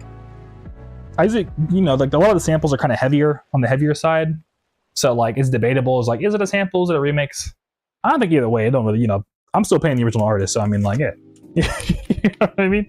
So it's like, I don't know. At that point, it's just like terminology, right? Anyways, But I think what made me want to be a remix artist is that like low key, like I don't know, I never, even when I was little, I used to like, you know, get a lot of like music off of LimeWire and stuff. But even then, like if I had the money, I'd always try to like buy the music. But because I'd always like had like a weird moral thing about it, and I was always trying to find like really interesting music, so I would spend a lot of time just like finding free music on Bandcamp, and a lot of free music on Bandcamp tended to be like a lot of like mashups and stuff like that, and like remixes of other popular music.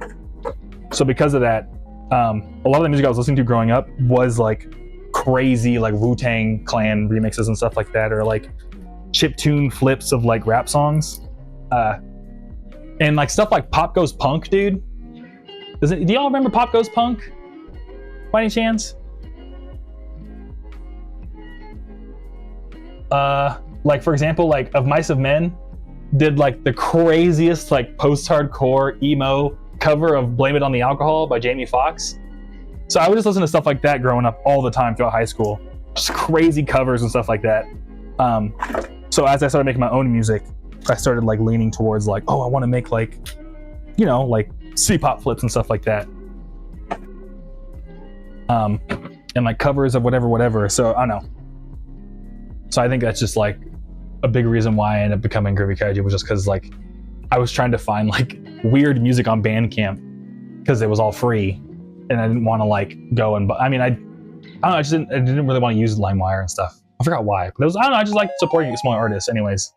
New merch order from Christian. Thank you, Christian. I appreciate you. Let me know if you're watching.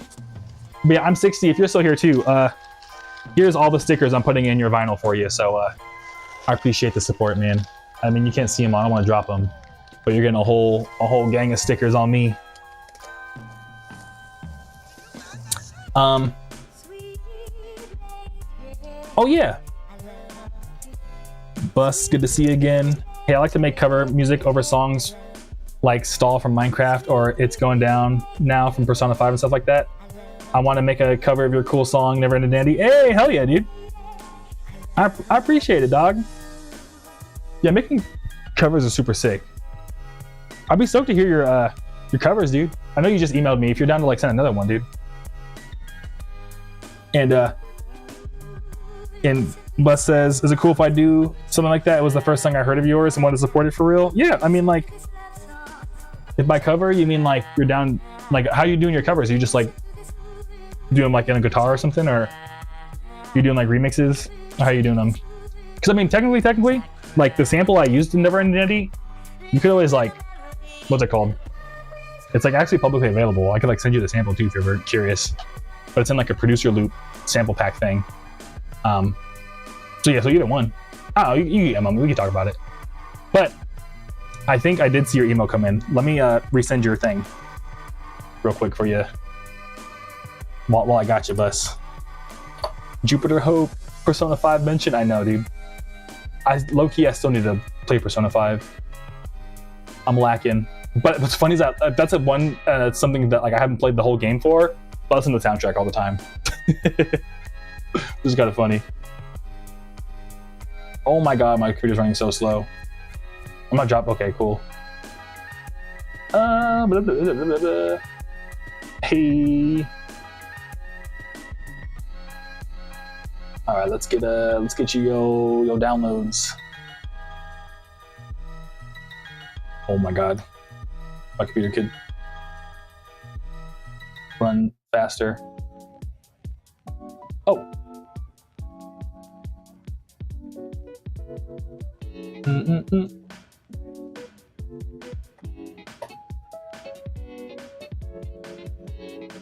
Dun, dun, dun, dun, dun.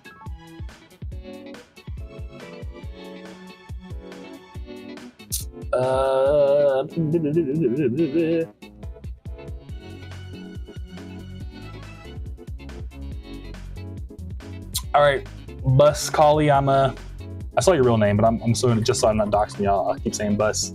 I resent you the order email, and I'm gonna send you the download code email too, if I could find the motherfucking. There we go. But yeah, the reason why I sent you the order email is because you can also get the downloads from that, Bus. And my bad, y'all. I'm trying to help out Bus real quick. Oh dang it! Of course, it's like no orders found.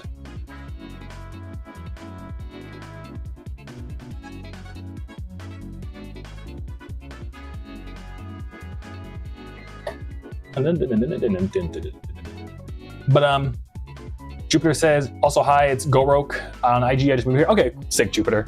I'm glad to hear it, dude. Thanks for moving over to Twitch. I appreciate it, dog. And my username on Instagram is a reference to the character Akechi. Help, obsessed with that game. It's a $100 game. I blame no one for not finishing or playing the game. It's pretty good. I like it. I recommend Metaphor 2 if you have fun with Persona 5 Reloaded. Okay, cool, sick. Yeah, I'll keep that in mind, dude. Thanks for the what's it called? For the insights on that, dude. And that's like you're a Persona 5 fan. Yeah, I like no, one time it's like how's the song go? It's like oh dang. Okay, but actually it's saying that dang. It's saying that I might have to send it to you manually.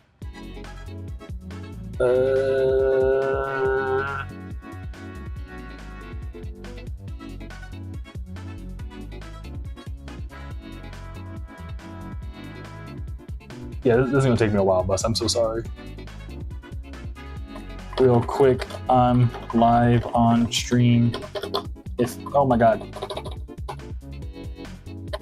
If you use Bandcamp, here's your license keys. I'm just send you a quick email right now, Bus, just so you like could grab them right now if you want. But this is gonna be like the worst email you've ever gotten in your life. I'm so sorry.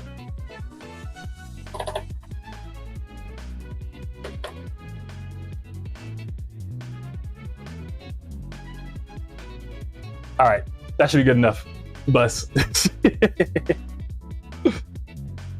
But yeah, Bus, I just sent you the license keys from your thing, and you can use. Oh, but you have 3. What's going on? I don't know.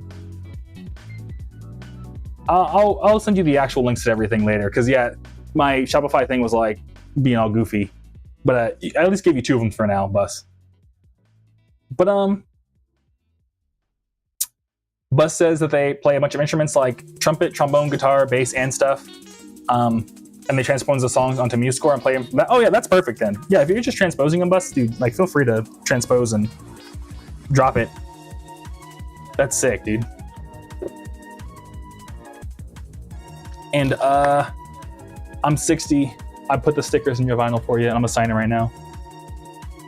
But Jupiter was talking about Persona 5. So that game. Simply Adeo says that game has been on my backlog for so long. My girlfriend gets mad every time I say I'm still thinking about it. That's comedy. Yeah, I feel that. Yeah, but you know the song from Super Smash Bros. From Persona 5? That's the one I really like. They'll never see you coming. I don't know, something like that. I wanted to play that in the show so bad. I even like found like the funniest like Jersey Club remix of it. So yeah. Last surprise. Yeah, there you go, Jupiter. You know what's up. But Rosa says, since I wasn't a big on RPGs and stuff like that, I saw my brother play the game, but it's cool. And Rose also likes Last Surprise. Yeah, it's such a classic, right?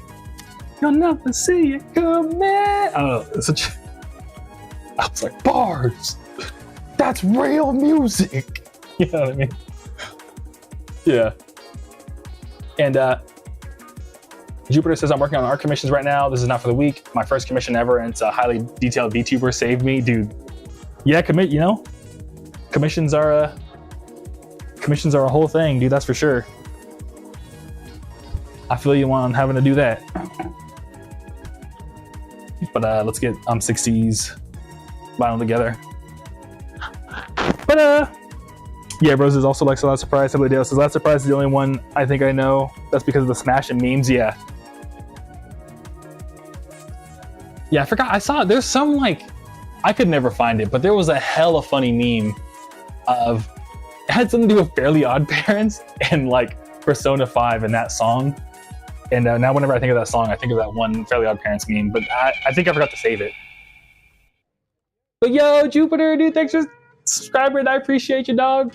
I super appreciate it. With the Prime subscription. Hell yeah, dude. I got Prime too. And Jupiter says, I love Last Surprises. My phone ringtone for emergency contact, so I just get jump scared every time. I feel that. Well, yeah, if I'm getting a call from my emergency contact, I'd also be like, oh shit. I forgot I had Prime. Hey, thank you, dude. I'm glad that you remembered. I appreciate the support, dude. For real.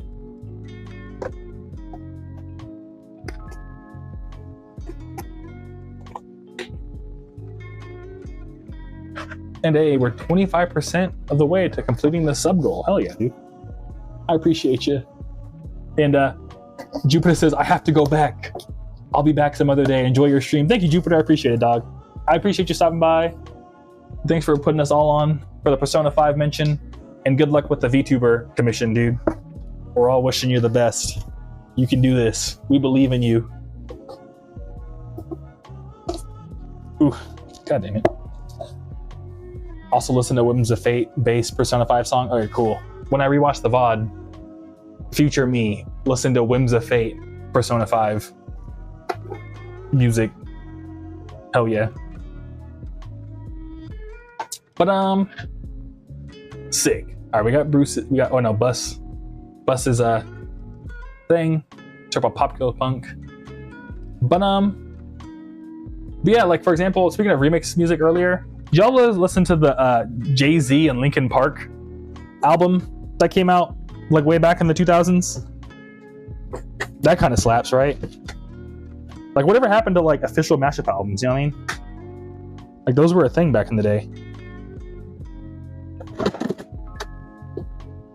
Like there's like an official Jay-Z Linkin Park mashup album that exists if you haven't heard it. If anyone ever missed it.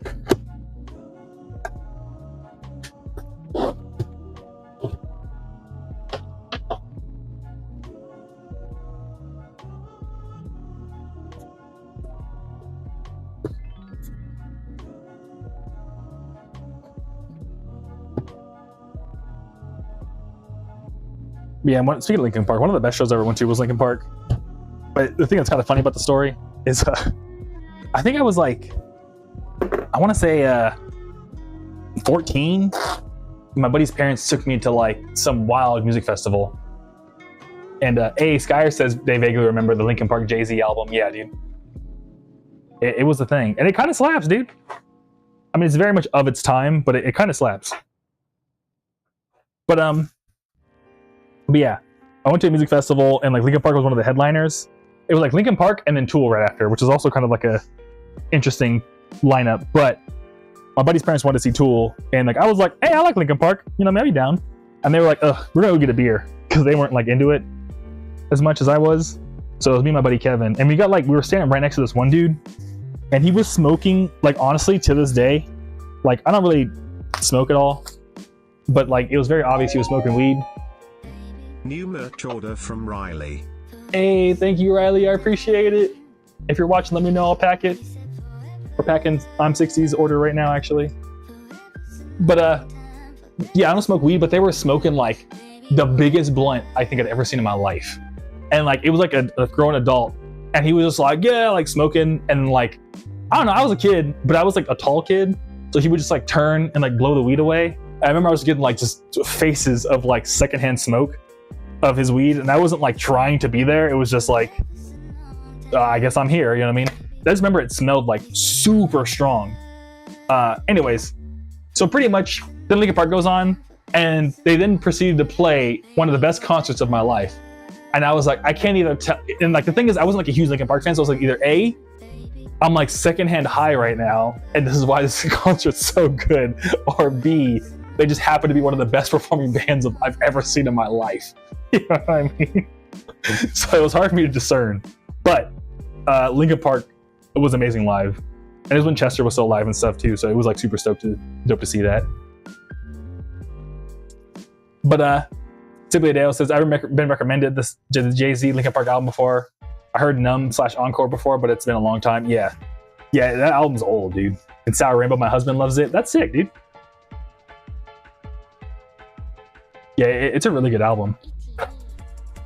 But yeah, like 2013 Linkin Park live, would recommend if you can go. If any of us ever get a time machine, go see Linkin Park live. Yeah, really good, dude. But again, I don't know if it was because I was 14 secondhand high or if they actually just put on a good show. But either way, I had a blast.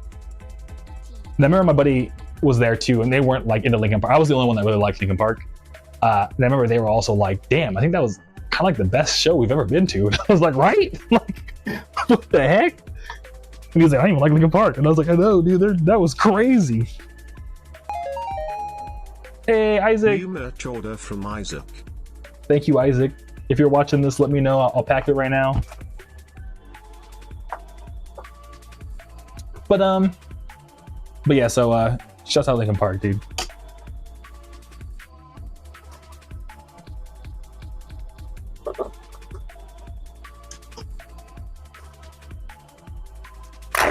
And another thing I want to make a Kaiju Club video on is my favorite Super Bowl halftime shows. Those are really good. Like, I looking want to share this video. I need to do that. But there's like a really, really good YouTube video out there that like it's like a tier list of every Super Bowl halftime show of all time, and would recommend. It's one of the best YouTube videos ever made. Yeah, my favorites. Do y'all have like a favorite Super Bowl halftime show? Mine was I wasn't old enough to appreciate it at the time, but like Prince's Super Bowl halftime show, if you go back and watch it, it's like crazy how good it is. And like, I remember watching the Lady Gaga halftime show back when she did it way back in the day, and yeah, it still goes hella hard, dude. Lady Gaga Super Bowl halftime performance, goated. I remember watching it with like friends because I had a friend that was like a big Patriots fan. We watched it like he's like he would host the Super Bowl every year at his place, and I remember it was Super Bowl LII, so like it was like 2000 something. But I remember my buddy going to Photoshop and made it Super Bowl lit because he like stretched out the Roman numerals to look like Super Bowl lit. So it was, I saw the picture. It's pretty dumb. Masibiadeo says, one of these days I'm gonna get a full combo feint on Yarg Clone Hero. Hell yeah, dude. That's sick you play Clone Hero, dude. Every once in a while I was like, dude, I gotta get back into Guitar Hero. I feel like that's like a underappreciated skill. That level of like hand-eye coordination. And it's just fun, dude.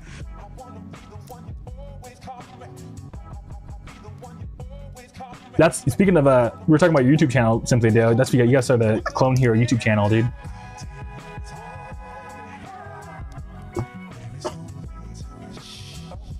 And like, I don't know, I get like Instagram reels all the time, people playing Clone Hero, and they'll play like the McDonald's sounds with like dee doo dee doo, dee doo dee doo, dee doo dee doo. All like the fast food noises that no one knows what they mean except McDonald's employees.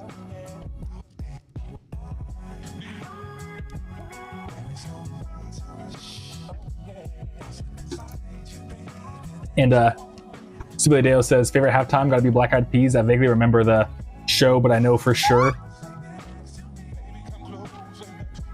Sick. Black Eyed Peas, yeah. Black Eyed Peas, their halftime show was pretty, I remember seeing that one too, like growing up.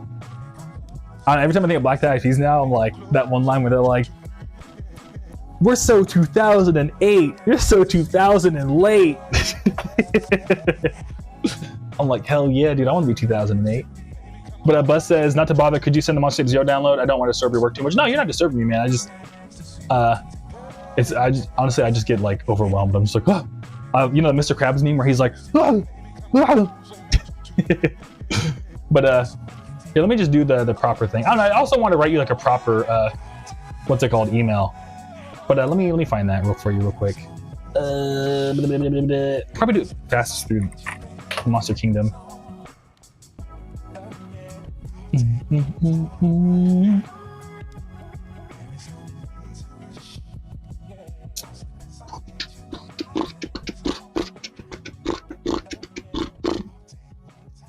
But Simply Dale says, I recently tried streaming it. Actually, low, worried about all the copyright notices, but I'm still doing it. Yeah, you'll be all right. I mean, you figure it out. Because I think on Twitch and stuff, they wouldn't get you too bad, right? Or you could always do like, you know, clone heroes of like uncopyrighted songs or like crazy mashups. Because those could probably like slip through the algorithm, okay? But yeah, Bus, I got you right now. I'm trying to, I'm gonna generate you all the links manually because pretty much my Shopify store is on doing some weird stuff. I like goofed a little bit.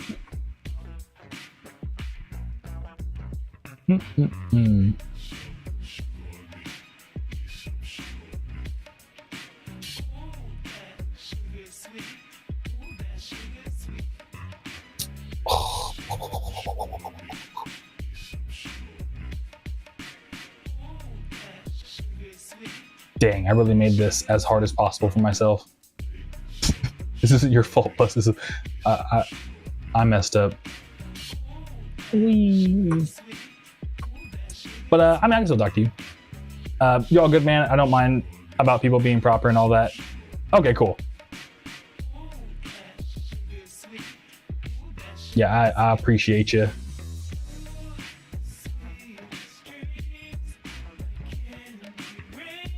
All right, cool. So we got that. Yeah, pretty much. I mean, Simply Dale's in the Monster Kingdom, but whenever I have stuff like this happen, y'all, I use my own membership to like order stuff to then send like fixed stuff to people. Which is pretty cool. So like, not only is the Monster Kingdom like cool for people who like genuinely want access to everything, but it's actually a tool that I use for myself to solve stuff like this, which is kind of cool.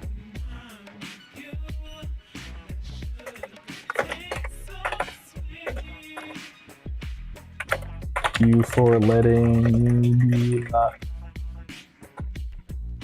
like you said on stream. Well, here, I'm not gonna dox what you told me, Bus, but that's, I mean, hope none of this is that's cool. You got an iPod. I mean, I just want to reply to you now because I don't want to type it all out and then, you know what I mean, so I can do the stream and help you out. But that's cool. You got an iPod for Christmas. Yeah, we were talking last stream about an iPod, like getting one of like the modded 1 terabyte ones, because like, they look super sick. And yeah, dude, thank you for the support and thank you for being awesome, Bus. Hey, Jackson. New merch order from Jackson. Thank you, Jackson. If you're watching, let me know and I'll pack it right now. Oh, like you said on stream, and hopefully you saw my reply. It's at 1 minute 49:00 in the VOD if you're curious. Oh shit! What's up, Moonlick Mystic? Good to see you. How you doing? Thanks for stopping by. Are you Jackson? If you're Jackson, I'll pack your order right now. But either way, Moonlit, thanks for stopping by. And Simply Dale says, "Hey, if it works, it works. It's very convenient though. You know, everything is, it just generates from there, right?" Yeah, exactly, Simply Dale. Because I know where everything is, I can just like bloop, bloop, bloop, and like grab everything as needed. All right, cool. So we're gonna grab that. What's the? Yeah, I'm just gonna copy paste everything. Here's a copy paste of everything you need. Yeah, that Moonlit says, "No, not Jackson Lamau." I bought a CD from you a while ago, and I still bump it. Hey, I'm glad to hear it, Moonlit. Thank you for grabbing a CD. I appreciate it. I'm glad to hear it's still bumping too. Yeah, I super appreciate it. Yeah, I bump my Monster Zero like, honestly, like maybe like once a week. I'm like, you know what? Usually when I'm like shipping out Monster Tape Zeros, that's when I'll listen to it because I'm like, hell yeah. Listen to the music as I'm dropping it off at the post office. Feels pretty cool. Yeah, thank you, Movement. I appreciate you. Okay, let me. I'm gonna use my whole brain right now. I think, if I even have a whole brain, dude. Let's keep it real. Okay, close that. Close that. I need that for I'm 60. Close that. Close that. Close that. Close that. Close that. Okay, now we're cooking with fire.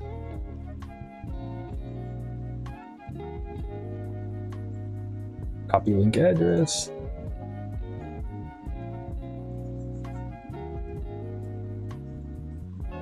Bruh.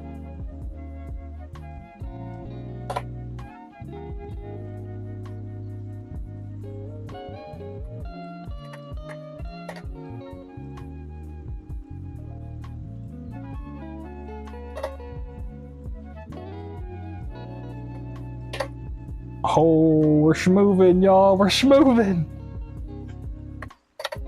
But yeah, when it like somebody else says it'd be like that sometimes. It really do be like that. That's like one of my my like catchphrases, low-key deadass. We got a lot of same catchphrases. Simply do. Fuck it, we ball. It be like that sometimes. We're speaking the same gospel, dude. But yeah. I remember I saw like way back in the day. I saw a thing that's like doctors in 2050. It'd be like that sometimes. Just like replying to any diagnosis.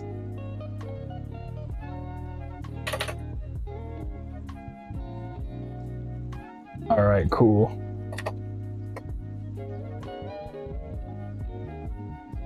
Bus, I got you so hard right now, dude. Wait, that sounds weird. I'm sorry. But I swear I didn't mean to say that weird. But I got you right now, dude. I'm about to press send. Boom. All right, cool. Moonlit says, must feel very accomplished when you do that, as you should. Yeah. Thank you. I do feel really accomplished. Thank you. I appreciate it. Yeah, I don't know. It's more just because it's like, I think I said this in one stream before, but it's just like a big reminder of like, I don't know. Like, it's kind of like, it's a bit of accomplishment, but it's also just like a bit of like, it's how to explain it. How do I explain this? I feel like it's like a form of respect too, because it's like me listening to like the thing that people saw the value in, if that makes sense. But like, I don't know, I listen to my own music just to like try to get better and stuff like that, and I just always find it like respectful when an artist is like, I do listen to my own music, because how can I expect you to listen to it if I don't listen to it, you know what I mean? So it's kind of like one of those things that's just like a reminder to myself of like, people are buying this because it's good, and it's like cool to like re-experience it with them as I'm shipping it out to them, you know what I mean? So it's kind of like in like a weird way, me trying to be like, I'm shipping this out to people, and like it's a reminder of like what they thought saw value in, and it's like a nice like, hell yeah, like we're experiencing this thing together almost, if that makes sense. But I don't know, maybe I'm looking too deep into it. Super Sleepy Sloth, dude, what's up, man? That's a sick name. I really do though. Yeah, I really do be like that though. But Bus says the GOAT. Pause on that last statement though. Yeah, I know, I'm sorry. I'm trying to like balance my whole brain, and I just said it and I was like, wait a minute. Wait, hold up. Hold up. My bad, Bus. But thank you for the kind words on being the GOAT. Beautiful Will, dude, that's sick. Because like Beautiful Joe, it's one of my favorite games, dude. But do you ever DJ for crowds? Yeah, dude, I used to run a show in downtown LA called Crystal Nostalgia. And it was super, super sick. Yeah, I ran it for like 2 years, but pretty much it just stopped like working out at some point, for lack of better words. And I haven't played a show really since. Like, in fact, the last show I played, I think, was actually me traveling to Phoenix before I moved out here. But yeah, I do want to, I mean, at some point I'll play for shows again. I just, been waiting for the right opportunity to come by, if that makes sense. But yeah, now I gotta print out the shipping label for I'm60 real quick. Moonlit says a good mindset to have deepens the connection with your audience. Yeah, exactly. Yeah, it's like both like a deepen the connection thing, but also just like, I don't know. To me, it's like a form of respect too. It's like a connection and a respect thing. I don't know. Does that make sense? I hope so. I'm not trying to get like too like woo about it, but like, I don't know. And like, yeah. Cool. Door number is 2089. But Simply Dale says we just know ball. Lol. Yeah, we really do. We know the games. But like this what's it called? It's Squid Games guy. I've played these games before. I mean, we both know ball, dude. We played these games before. Is there a second page? Oh yeah, there is. But Super Sleepy Plot Sloth. Hell yeah, thanks, man. When are you gonna go on tour, homie? I know, dude. Honestly, I'm just waiting for the right person to like hit me up to like figure it out. Because actually, I was looking at all my like numbers. What's really cool. I hope this isn't weird, but there's like a Shopify app that'll look at all your orders and stuff, and then make a map on the US of like anyone who's ever supported you. So essentially, I know all the hot spots of like where people support. So I pretty much already know where I should, if I were to ever do a tour, like exactly how many, like where to go for the tour based on like just the CDs I've shipped out and stuff. But I don't know. I don't have the money for it. That's really what it comes down to, Super CP Sloth. Because I've always booked and promoted all my own shows. So because of that, it's always come out of my own pocket. And like my own pocket right now is like, just you open the wallet and like the flies come out. You know what I mean? So pretty much I'm waiting for someone who's like down to like partner on like a business thing, on a business kind of thing. And is like, yes, let's invest on the tour together. We believe that you could do it. And I'm like, all right, cool. But until then, yeah. But Andrew R asked, are you ever gonna post the unreleased album on Spotify? So they're talking about Must Tape Zero. Well, actually, real quick, Andrew R. Real Moonlit says, makes sense of the tour. If you come to New York City, I'll be there. Dude, thank you, dog. I appreciate the kind words. Cause yeah, I'd love to go back to New York, dude. Well, yeah. Every time I go to New York, it's always a good time. So yeah, and beautiful Will, NYC will be waiting. Hey, I'm excited, dude. I got hella homies out there. We could get wild in New York City for sure. I would be hyped. Yeah, I got a lot of homies out there. That'd be a lot of fun. And like a lot of the East Coast like feature funk people are like really sick. We'll figure it out. I don't know, maybe one of these days. Thank you though. I appreciate y'all letting me know, because that would be super dope. But real quick, Andrew R. I didn't mean to skip you, but are you ever gonna post the unreleased Monster Zero on Spotify? Honestly, my plan is no, dude. Honestly, I like keeping it special. I've said it like a bunch of times, but like it kind of came from like some of my favorite albums aren't on Spotify. Like there's like some random Bandcamp stuff I found on Spotify, and it just makes the experience more special. And I really made Monster Tape Zero back in 2021 as like a gift for anyone who joined the Kaiju Club, like the free email thing. So it was like, as long as you're in there, I gave you the link to get the album. It's always been like pay your own price since like day one. So I just really wanted to make it for like people who really wanted to dive a bit deeper and just like kind of wanted to like, I don't know, have a piece of music that wasn't just like algorithm music, if that makes sense. Yeah, my plan is not to ever post it, but like, I'll keep it real with y'all, like not to be morbid, but like, if I were to die, then I'd be like, yeah, fuck it.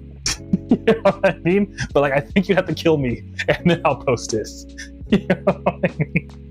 So yeah, like that's the level I'm at with it. Yeah, like even if, I don't know, it would have to be that, or someone have to give me like, I don't even think for money I would do it, dude. Unless it was like just stupid amounts of money. Like I'm talking like $1 billion, then I would maybe post it. But otherwise, like, I don't know. I would, you know what I mean? I kind of like the situation of Monster Zero right now. Yeah, I think it's great. I like what it just stands for, and a lot of people like comment, like, yeah, I get where you're going with it. Because like, for example, Tatsudo Yamashita, if I said their name right, they're like a city pop artist. They don't have any music on Spotify, so every time I listen to like For You on my car stereo, it's like an experience. It's like, hell yeah, I didn't listen to Tatsudo today. You know what I mean? And yeah, and that's the thing, is it's not like I'm like my whole catalog can't be on Spotify. It's just one album. You know what I mean? And I'm gonna make a second one actually pretty soon, so it'll be 2 albums. But like out of like the 9, like, you know, it's just 2. It's fine, you know what I mean? So yeah, I don't know. But Simply Dale says, if you ever do go to New York, I'll start planning that trip. Yeah, because like you're just a train right away, right? So dude, yeah, if it happens, we gotta do like a pre hangout of all the stream folks and then show after or something. It would be sick. But yeah, I don't know, one of these days.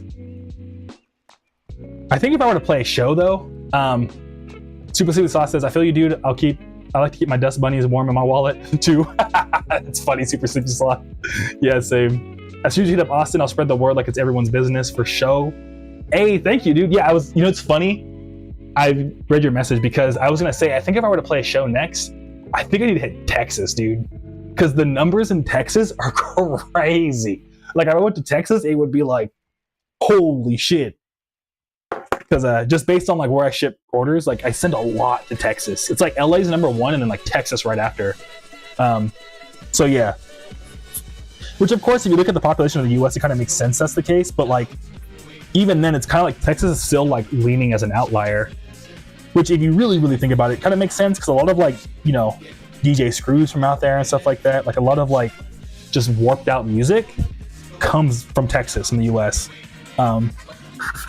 So yeah, so it kind of makes sense that my stuff like resonates out, in my opinion. I don't know, but yeah, so I want to go to, yeah, I think if I had to guess, that or Atlanta too. Atlanta also is like, for the population of Atlanta, like I have way more, I ship out a lot of CDs to Atlanta based on like what you would expect based on the overall population in the US. I don't know, numbers, math, calculus. But yeah, oh yeah, I'm 60. This is your vinyl. I packed it up for you, dude, and yeah, I'll try to get into the post office tomorrow, if not tomorrow, Thursday. But I appreciate you grabbing this I'm 60 if you're still watching, or if you watch the what's it called? You watch the VOD, dude. Thank you. I really, really appreciate it, and I hope you enjoy all the extra stickers I threw in there for you. But Simply Adeo says it should be. Oh yeah, oh dude, I gotta find it. Someone reposted the whole album on YouTube. I fell in love with it, but then disappeared. Oh, For You from Tatsudo? Yeah, dude. Honestly, Simply Dale, I have the entire zip of the album if you want it. Like if you, I mean, you have my email. Just send me an email. I could send you like all of my Tatsudo stuff. Let me see how easy it would be to get that for you.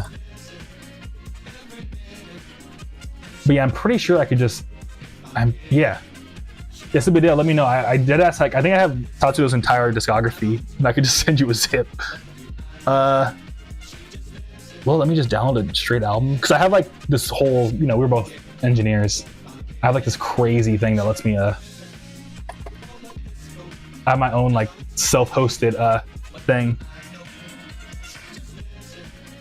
More, dang. I have to download the tracks individually. Oh, wait, can I download them? What the fuck? Yeah, I can. I've done this before. Did my thing stop me?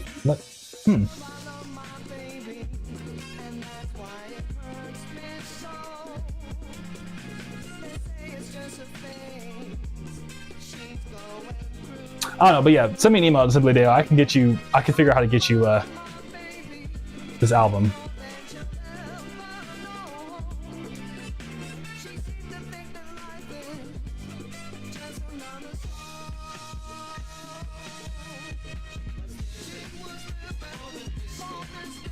Oh, you have to download all the songs individually. Mad. Okay, well, I'll download them and I'll fucking send them over to you.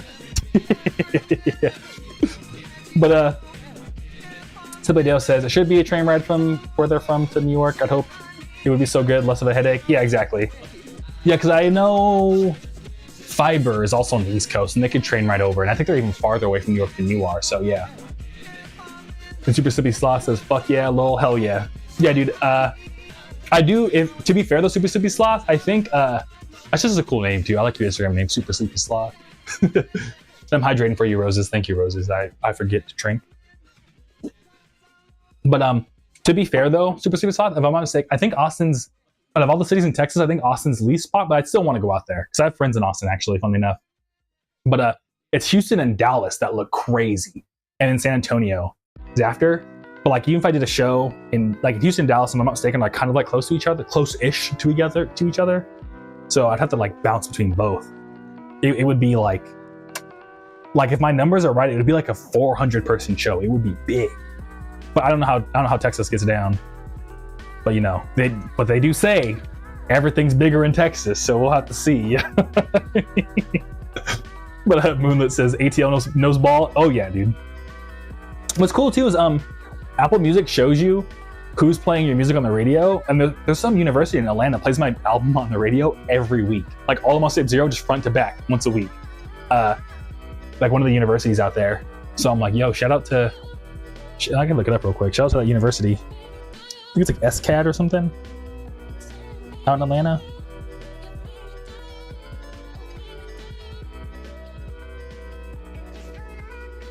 How long are we streaming for? Okay, we got another hour. We got more CDs to sign anyways. Rosa says, I hear the meat in Texas is insane. Saw videos of that too. Yeah, exactly. I want Texas barbecue so bad. Yeah, I think we were talking about that once. And Moonlight could I hit you with a follow? Hey, that's sick. Hell yeah. Oh yeah, but Moonlight, I don't know if you can see Beautiful Will on the chat. That's between y'all. Oh wait, this one. Oh, okay, so recently someone in London is playing Monster Tape Zero, and what's it called? Yeah, so it's SCAD Atlanta Radio. I think it's like a student radio out there in Atlanta. And Guido says, "Oh, that's sick." Yeah. Let me see. Do I even have the? Maybe I have it on my. I might even have it on this computer. Yeah, speaking of sharing music, thank you again, Roses, for sending me that whole Kirby Jazz album. That was pretty clutch.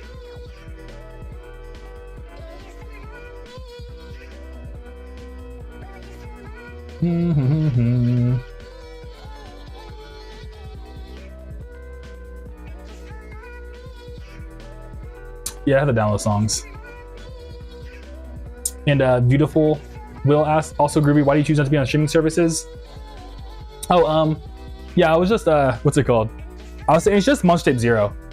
Mostly because I wanted Monster Tape Zero to be like a like for the real fans album, if that makes sense. Because I launched it with my the Kaiju Club when I first launched it. But all my other albums are on streaming services. So the Sherlock Monsters New Game Plus is going to be on streaming services. So like out of all my albums, I think I have like 7 on streaming services. Only Monster Tape Zero is the only one that's not on it. But in September, if the stars align, I'll be dropping Monster Tape 1 in September. I mean, Monster Tape 0 isn't on streaming service, so I'll drop Monster Tape 1. So it'll be the second album that's not on streaming services. But I am on them, Beautiful Will. Just like I only have like specific stuff that's not. New merch order from Charles. Hey, thank you, Charles. I appreciate you. If you're watching, let me know. I'll pack it. Otherwise, I'm gonna keep signing CDs. But yeah, I'm 60. We shipped out their vinyl, and hell yeah.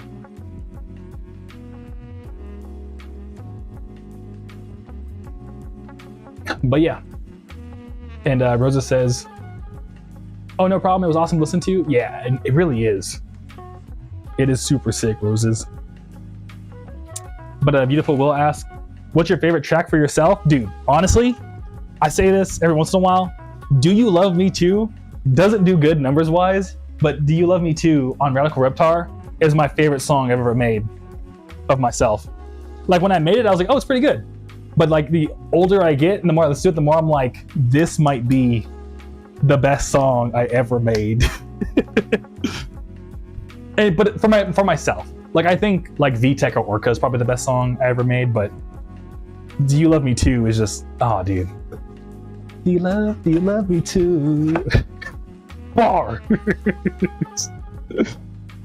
It says, for the real ones only. Hehe. Yeah. And thanks for asking, Beautiful Will. I appreciate you being curious about that. Because yeah, it's always like interesting to hear what an artist is. And Beautiful Will says, how old are you if you don't mind me asking? Yeah, I don't mind anything. You can ask me anything except my social security number, I think. I'm like joking, but yeah, no, but yeah, I'm an open book. I'm 30, dude. I'm 30. I'm an unk. I'm an unk now, dude. And yo, Run Mooney, dude, good to see ya. How you doing? Thanks for stopping by, Run Mooney, and thanks for stopping by to say hi. Subedeo says, hey, let me get that social security number. And it was like, and don't forget your credit card too. Yeah. Okay, credit card also. So there's a thing called privacy.com where you can like link a credit card to make a bunch of fake credit cards. And I was gonna use it because I was gonna sign up for a gym pretty soon, so they couldn't like charge me without me like making sure. You know what I mean? So I feel you on that. But if I still had that, I could share that with you maybe. And put like a cap of $5 on it or something. But Christian says, crazy question. Well, first of all, thanks for stopping by, Christian. It's good to see you.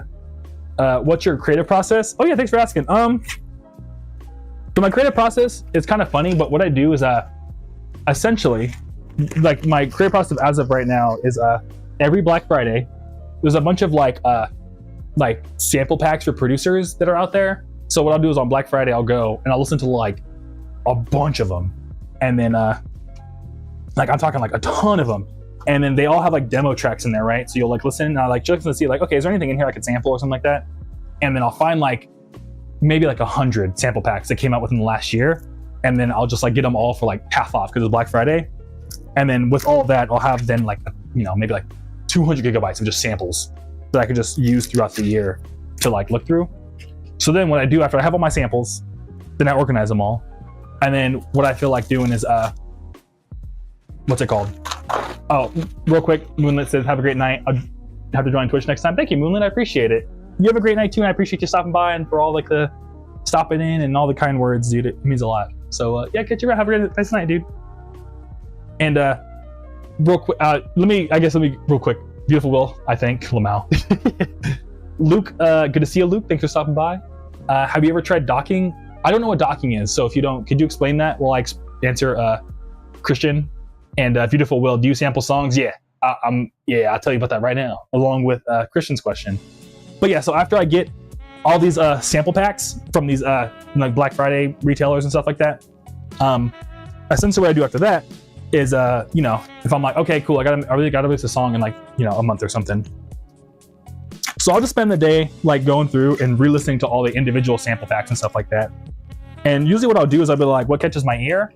And then once something catches my ear, I'll plug it, I'll throw it into FL, I'll start playing with it. And then I always like stop and ask myself, what does this remind me of? Not in terms of like other music, but like what does this song remind me of in terms of like all of my memories ever? Does it remind me of like when I was 5? Does it remind me when I was like 7? Does it remind me of like Kingdom Hearts? Does it remind me of Animal Crossing? And then depending on what the answer is to that, then I'll go ahead and like essentially build the song as if I'm trying to rebuild that memory. So what I'll do is like, let's say if it reminds me of Kingdom Hearts, I'll go ahead and find like a bunch of sword fighting, like ambient sounds on like free sound, and I'll plug those in and like put them throughout the entire track. So it adds like a sense of like, it sounds like you're that, or like you're like, you know, in Kingdom Hearts, like fighting people, right? And then I'll find like maybe an old E-Machines computer that's just like whirring in the background. I'll get all that, like, you know, I mean, I'll get that added to the background, add some textures to the song, and then I'll time stretch it, and I'll add all my own drums and stuff like that. And essentially I just keep going through to make the song sound like you're in that place of the memory that I had. And it just happens to be a good background song to like, you know, so it like tries to put you back in that memory that I had. That makes sense. So that's pretty much my creative process. And of course, like a bunch of like mixing, mastering, all that other stuff. But in terms of like the genuine like creative side of it is just like, what do my samples remind me of? And then how do I execute that memory and sound as close as I can to what I actually experienced in my life? Does that make sense? So yeah, Subjet, good to see you. Thanks for stopping by.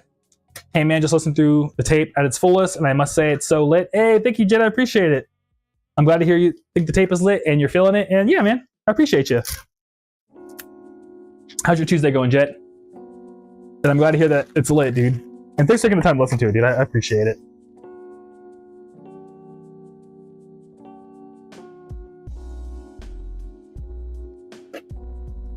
But yeah. I gotta drink some water. I feel like I just gave a whole speech.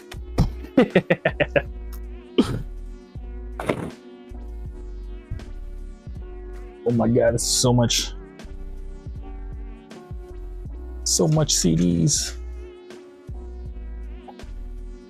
But yeah, what else I want to tell y'all? What do we got down here?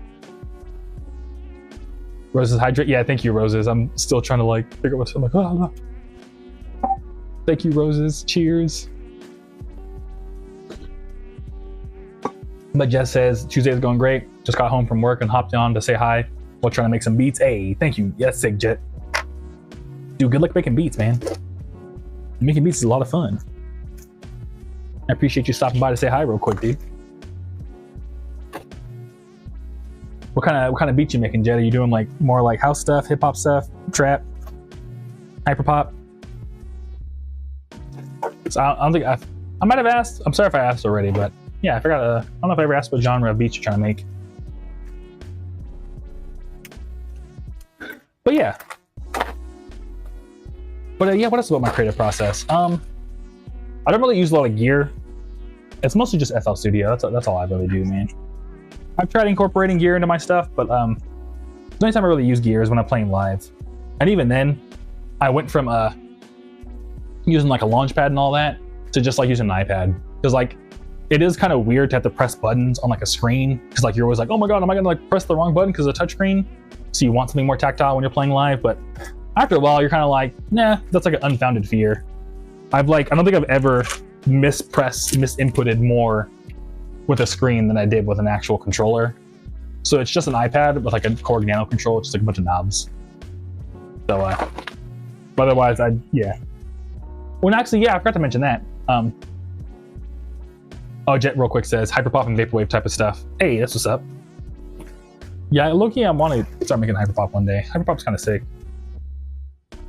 It sounds really cool. But oh, I'm yawning. Ooh, I forgot to mention for Groovy Kaiju stuff. Speaking of playing live, the only gear that I do use for making Groovy Kaiju, I've actually never mentioned this. I forgot. Like the actual like end Groovy Kaiju songs you hear, all the little like automations and little like not like the repeats I kind of like plug in by hand, but a lot of like the flanger and stuff like that like kind of gets like exaggerated like halfway through the song. A lot of times we'll hear like little like drum rolls where it'll be like dances like and then like those are all. It's just like a delay. New merch order from Jacob. Hey, thank you, Jacob. I appreciate it. If you're watching, let me know. I'll pack it right now. But essentially what I'm doing is that funnily enough, it was NetNavi. When I first, it's funny because there's so many like weird. The music's playing right now with me and NetNavi. It's just hilarious because me and NetNavi have been friends for so long. But when NetNavi and I first met in college, he was like, bro, I don't understand rap. I don't understand hip hop. This shit is kind of whack. And I was like, damn, bro, all right. We both like the same like emo rock music. And like I slowly moved him over to my camp. But a lot of like, but it's also hilarious because so much Groovy Kaiju stuff is like inspired by him at the same time. So he was like, I don't like this music. He like slowly, like I would do small things just because of like his input on it. It's weird. There's like so many like stories about Groovy Kaiju that, anyways, but one of them is, originally NetNavi was, again, we were like 18, so you can't like be like, oh my god, I can't believe he said that. We were younger, but he was like, yeah, like, electronic music's whatever, because like you guys don't have instruments, yada yada. And I don't know, I grew up watching a lot of like Mind Design, SP404 sets and stuff like that. I'm like, what are you talking about, dude? Like, you gotta see what these guys do on the SP404, all the little and like all like the crazy clank. So yeah, so a lot of Groovy Kaiju stuff. I didn't want to use an SP404 because I don't know, the SP404 has its own specific sound, and I didn't want to just sound like everyone else with an SP404. So I specifically would use my own VSTs to emulate what an SP404 would sound like, but in my way. So because of that, I knew I wanted to play, I don't know, I'm rambling so hard right now, but I knew I wanted to play shows at some point. So every Groovy Kaiju song you hear, I make the whole song first, and then essentially I perform the song live, and then that's what you actually hear, is like an actual like, I do go in and like edit some, like, so if I do like a dumbass like filter sweep that just didn't sound good, I'll erase it out. But for the most part, you're hearing me play like a very like lightly, like, not lightly, so when I play live, dude, I'll fuck the beat up. You know what I mean? If it feels right in the moment, because when you're dancing, you got like a drink in you, if the beat just like gets all wonky, like you're like, oh wow, like I'm dancing still, you know what I mean? But as a recording, you don't want to hear the beat just go like, like it doesn't make sense recorded. So anything that's like too overdone in terms of like playing with the beat, I'll cut it out. But essentially, you're hearing me play a live version of the song. and that's what goes on the album and stuff like that. So when you come to the show, it's always slightly different because you're going to hear a different performance of the song, even though it is still the same song. I mean, I don't know. I don't know if Christian's still here, but I just gave like the most detailed creative process answer. Yeah. And Rosa says, from misunderstanding to understanding. Nice. Yeah, exactly. So it's just like funny because NetNavi was like, I don't get electronic musicians, like they don't have instruments. I was like, oh, word? Oh, bet? You know what I mean? So I was like, just for that kind of crowd, let me make all the music like performed, just like how a rock band, the recording is a performance of that song. New merch order from Adrian. Thank you, Adrian. Let me know if you're watching. I'll pack it. But what's it called? But just how like a rock band like records a performance of the song, the Groovy Kaiju stuff is, to be fair, a modified, which I mean, a rock band also modifies their performance of the song when they record it. But anyways, but it's like a modified performance of the Groovy Kaiju song. So yeah.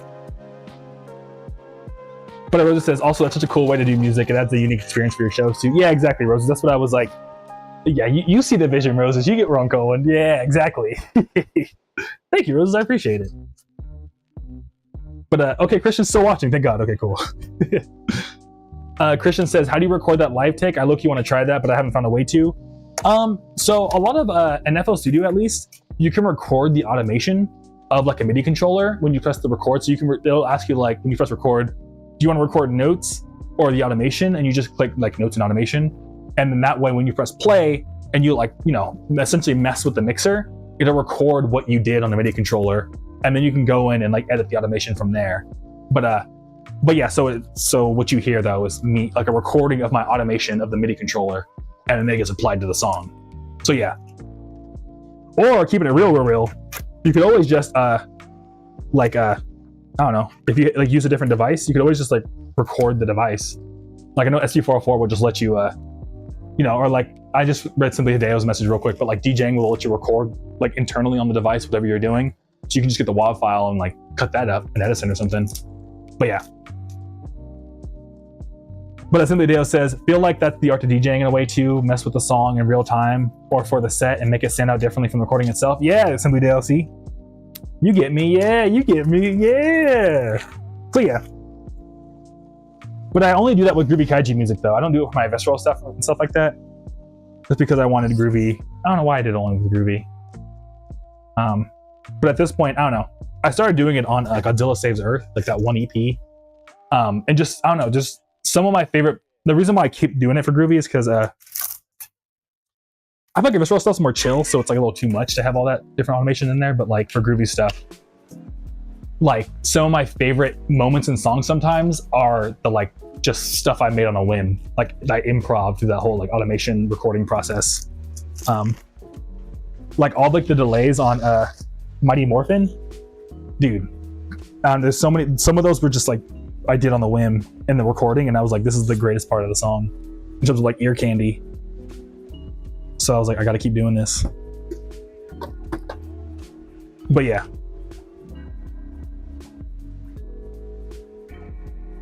But yeah. I feel like I just talked so much. I feel like I just gave like a college lecture. I need my PowerPoint slides to be like the Groovy Kaiju impromptu. All right, class, here we go. But yeah. What's that I want to tell you all about?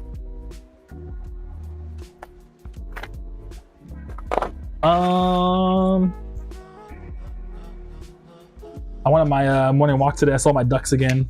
I always mention the ducks, but yeah. I don't know, I hate to admit it, but I'm really getting attached to those ducks. Oh, I'm 60. Hey, I was in here earlier after the order. Appreciate the vinyl again. Yeah, dude. While you're here, I'm 60. I got you. I packed it up for you, dog. And I put in like a ton of stickers, so this is your vinyl.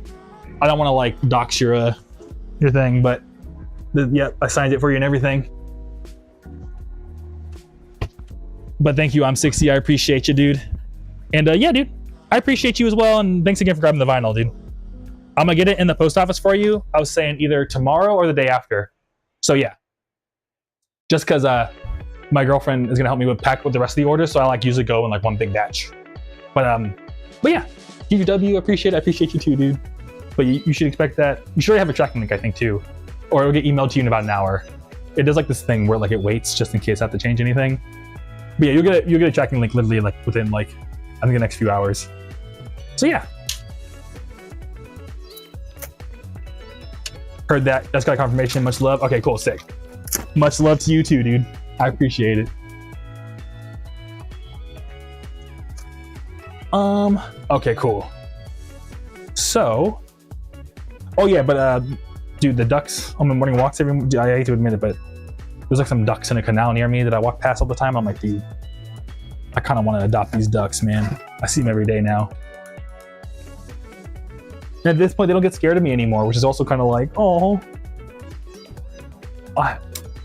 they're letting me be one of them, dude. One of us. One of us. I'm 60 says, I really love the style you did. I heard Monster Tape Zero isn't on streaming. Thank you. Yeah, so I have all my other music I'm 60 on streaming. It's just Monster Tape Zero isn't. So yeah, you're getting like the exclusive, dude. Yeah. And I'm glad to hear you love my style. I'm 60. I'm glad you hear like my, oh my god, you like my music. I appreciate you, dude. Thank you. But Rosa says, do you notice the same ducks every time or a specific duck? Because I noticed the duck couple we saw before. So funnily enough, it's like a whole like family of them. Like there's like 10 of them, but it is the same ducks, Roses. Because it's interesting because I noticed that like some like group of ducks like to stay on one part of the canal, and another group of ducks like stay on the other part of the canal. Every once in a while they'll like commingle, but like for the most part they have their own little like part of the river that they own. So yeah, it's pretty cool. And that's cool you saw some ducks too, Roses. Shout out to all the ducks. And somebody else says, oh, yeah, I know, dude. I'm like, dude, my ducks, man. I can't feed them, though, because they'll get duck diabetes. But Christian asks, how do you feel about your recent album? Might get a CD, just want to know if you think of it compared to your other songs. My most recent album is Radical Reptar, right? Yeah, because the next one's coming out end of the month. Or it's just a remaster. But honestly, I love Radical Reptar, dude. Radical Reptar is, if you want to get a CD, dude, yes, I would agree. But no pressure, though. But yeah, Radical Reptar pretty much was like all of like the, in my opinion, like the best performing bangers on one album, plus some like new stuff. I really like the new stuff. I love like Underglow, Feelings for You is hella good. Black Nutrients hella sick. So yeah, honestly, I'm really proud of Radical Reptar. And it has my personal favorite song, Do You Love Me Too, on it. So yeah. But yeah. Thanks for asking, Christian. And I'm 60 says, huge, keep up the... Oh, thanks for asking, Christian. I appreciate you, by the way. I appreciate all the questions, is what I'm trying to say. I'm sorry. I'm like, my brain is... But yeah, appreciate all the questions, Christian. But I'm 60 says, huge, keep up the amazing work. Love seeing independent creators put out the passion. And did King Ghidorah inspire you at all? Well, first of all, thank you. Also, Sam, I'm very like pro independent creator. I'm glad to hear that you're stoked on the passion I'm putting into this. Thank you. And did King Ghidorah inspire you? Yeah, so for this album in particular, I made this album, like, I think, like, Doom had passed away, like, 3 months before, like, while I was working on this album. So when I asked Michaela to do the commission, I was like, hey, look, I kind of want something that's, like, similar to, like, King Ghidorah, because they're also, like, a kaiju artist alias. And Doom, I love Doom. I super love Doom. And I was like, hey, Michaela, like, this is, like, you know, I showed her that album cover. And I was like, can you do something like this, but like in our, you know, in my own style, like more true to like a future funk album, but also in your like more like super sick character design, anime inspired style. And then we got this. So yeah. So that's how it came together. But it's funny though, because I've since then, other people, there's like a bunch of different albums that have like a red dragon, white background. So it's funny because a lot of times, it's like everyone's always like, oh, like Doom, it looks just like Doom's. But there's like this one other artist that also has like a European dragon on a white background. So like there's like a few other red dragon, white background people out there. So yeah, so it's I don't know. This is kind of funny. Yeah, I love King Ghidorah. The other day I was mentioning the song I think it's Fastlane, where he's like, I drink a whole keg of Listerine and spit the freshest rhymes in centuries. Bars, dude. But Rosa says, one of these days I want a pet duck. Yeah, that'd be so sick. Have you seen the, this is one creator, or one video guy that's like, has a duck. I think his name is like Wrinkle. He goes around, like, does a YouTube channel all about like showing their duck like different random things. Like, I remember with like the Hello Kitty food truck with their duck, their pet duck.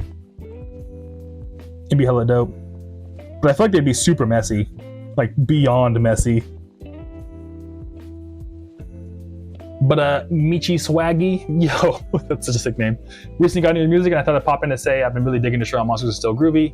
Some really sick tunes off of those. Hey, thank you, Michi. I appreciate you, dude. Hell yeah. Yeah, speaking of Destroy Monsters, I mean, first of all, thank you for the kind words, man. I'm glad to hear you've been really digging my tunes, and thanks for getting into it and giving it a chance. I appreciate it. And speaking of Destroy Monsters, though, dude, we're going to drop a New Game Plus edition of it in a few weeks. So, yeah. I'm going to drop it physical first, but then it'll come to Spotify like later in March. But either way, we're getting like 2 new bonus tracks for Destroy Monsters pretty soon. So, yeah, man, thanks for checking out. You're getting into it at the perfect time, actually.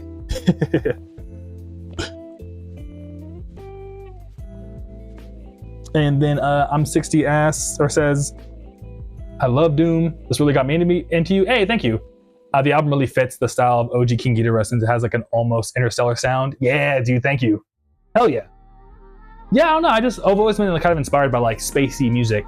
A lot of it really is like Space Dandy. If you're familiar with that anime, that soundtrack really, really inspired me when I first started Groovy Godzilla or Groovy Kaiju. But just going forward, because that was like such like a big origin point, I feel like I've started to expand it more into like a more jazz and soul space. But there's always like an element of like space in the music, and yeah, you definitely hear it in King Ghidorah as well. So that's sick. Space Dandy peak. Hell yeah, I'm 60. You already know. You already know it's peak, dude.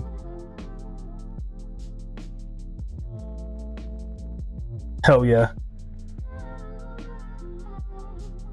Let me check getting all kinds of stuff. Oh yeah, I'm getting all kinds of emails right now. Everyone's like, I'm 60 says, I definitely see the inspiration. Hey, thank you, cool. Yeah, specifically my Groovy the Galaxy album, that was like super Space Dandy inspired.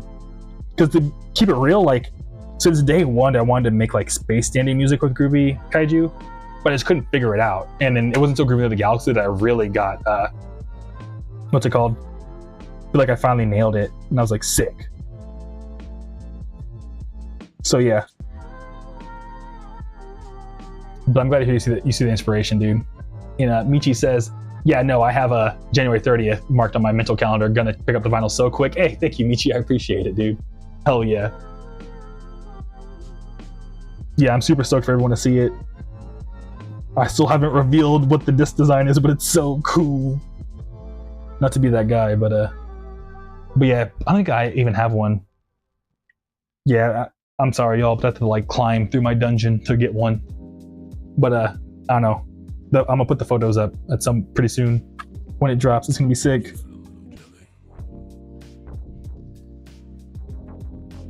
Yeah, honestly, that's probably like my favorite part of making vinyls. Like, what is the coolest vinyl design y'all can make for me when I hit the vinyl maker? So yeah. And Rosa says the space vibe inspired some development of one of my original work as it takes place in the future. Hey, that's sick. Hell yeah.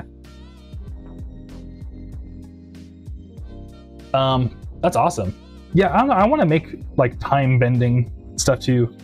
I feel like telling a good like time bending or future story is like kind of hard because science fiction in general is like kind of like hard. But that's cool. You're doing it, Roses. I'm gonna be stoked to see it whenever you finish it or you get some stuff to show from it, because that's like literally that's right up my alley.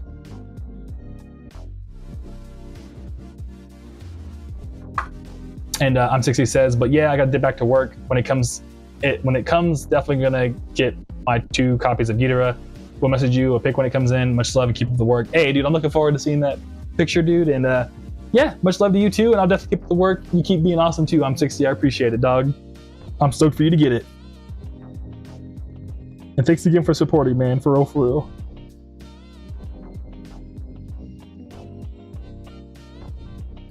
But yeah. So Yes, sir. Hell yeah, I'm 60. Good. Rosa says there's like a trilogy of original work that connects to each other. This one's newer, so there's a lot to mess with. I'd be happy to share eventually when I have more going on. Okay, sick. Yeah, that's awesome. You're making a whole trilogy. Yeah, when you got more going on, let me know. I'd be stoked to check it out. I like seeing other people's art.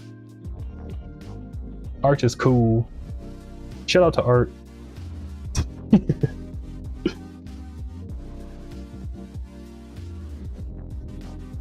Dun, dun, dun, dun, dun, dun. But also, Roses, I still need to listen to the artist recommended. I have it written down. The Japanese artist. It's because I have like a task where I need to like essentially make all the clips that I keep saying I'm going to clip out from the stream and like start posting those again. But my plan was like when I make those clips to go through all the different notes I've taken and then finally listen. So yeah, but I bring it up because on Thursday, my plan is to like finally do all that. So pretty soon, Roses, I will have feedback on the artist you told me to listen to. Well, I guess probably, hopefully, maybe before, probably Sunday at the latest, I think, if I had to guess. So maybe not next stream, but the one after. I will have opinions.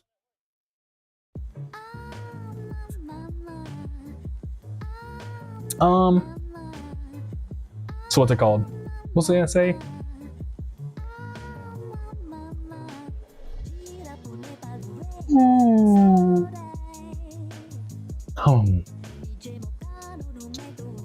Yeah, what else did I want to bring up with y'all?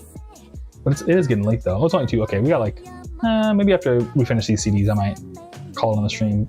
Maybe like 15 minutes. But what else did I want to mention to y'all?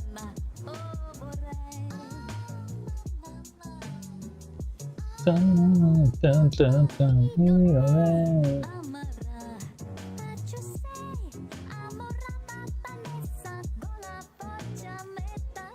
Do y'all like the artist Vanilla by any chance?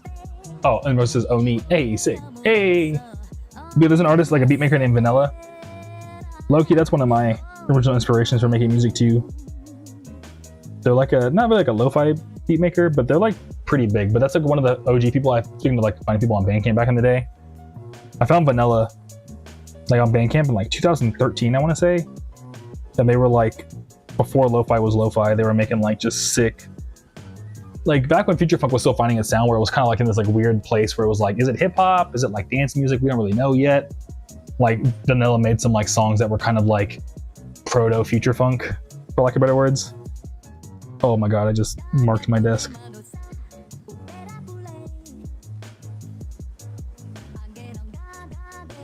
But yeah, but I still listen to them to this day, and their stuff is so sick. Speaking of musicians. And as somebody else says, they pop up in my playlist every now and then. Summer in Fiji, yup. You know what's up, dude. Yeah, Vanilla's super dope. I've listened to them for a minute. And I remember like emailing them way back in the day, like, yo, you're like, you low-key inspired me to make music. And they were like, thanks, man, that means a lot.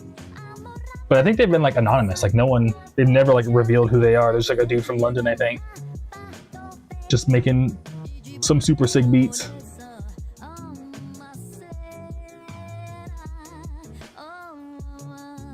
I think City Girl's also the same way. City Girl's another like beat maker. I don't think they've ever revealed who they are.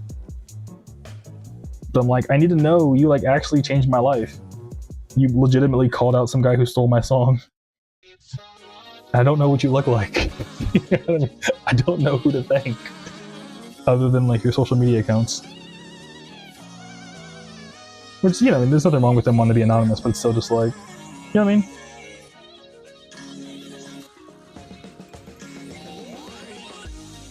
It's like, imagine, I guess it's kind of like being saved by like Batman. Like you're like, but Batman, who are you? They're just like, oh, I can't tell you. Or like Spider-Man.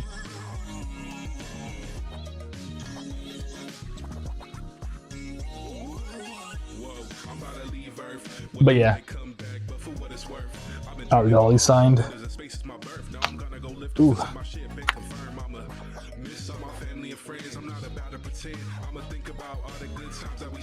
But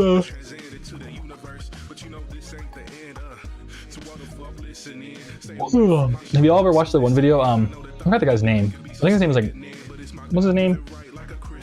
Let me look it up. I mentioned it in the Kaiju Club a long time ago. Oh yeah, no, it was Sora Sato. There's a YouTuber named Sora Sato and a musician. But they have a video called "I Analyze the Reason Why City Pop Makes You Feel So Nostalgic." Have you ever watched that by any chance? Essentially, his argument is that a lot of like OG Nintendo music, essentially a lot of them were just like ripping like Tatsudo's stuff, or like, you know, interpolating some of Tatsudo's stuff, and just like making like the Mario theme song from whatever like was on the radio low key, just taking little licks and putting it in the video games.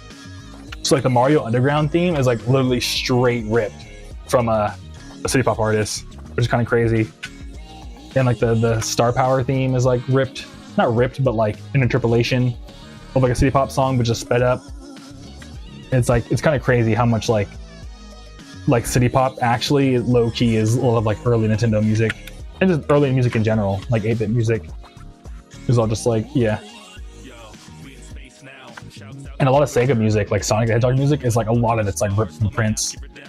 Not like ripped, but like, you know, like they heard a Prince lick here and there, and they were like, let's take that, let's take that. And that's how you get like a lot of like Sonic music, like Prince and Michael Jackson. It's like, damn. But it's just funny because I know a lot of people are like, City Pop is so nostalgic, and it's like, oh, it's because it literally is like the OG music we all grew up playing games to.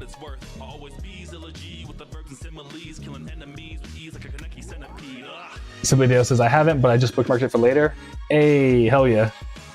Yeah, I'd be stoked to hear what you think, Sibley Dale, if you got a second. Because to me, when I watched it, I was like, what? No wonder! I knew it! You know what I mean?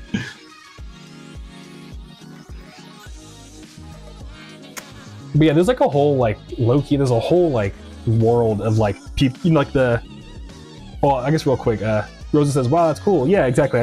Rosa says it's cool. Yeah, when I found it out, I was like, what? And Skyr says, yeah, that's why Sonic and Funk mix so well. It's like baked into the DNA. Exactly, yeah. Like from day one, they were like, yeah, like this is how we're making the music for this game or whatever. But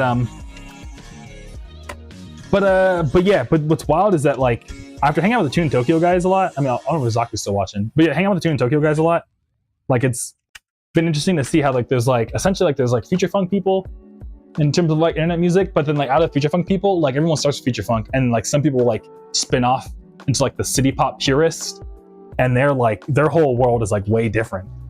Like it's similar, but it's very different. They're like, there's a whole world of people who are just like, yeah, we're like translating like this interview from Tatsudo into English because we know a guy who knows a guy who knows a guy who got like the original, like it's like, oh my god.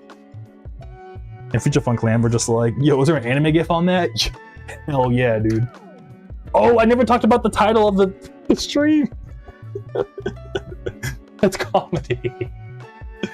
Oh, well, I'm sorry if you clicked on this video, and if for some reason you're still watching for 2 hours and 45 minutes, let me tell you what the title of the stream is about. So the title of the stream is like, have you ever realized the power of anime?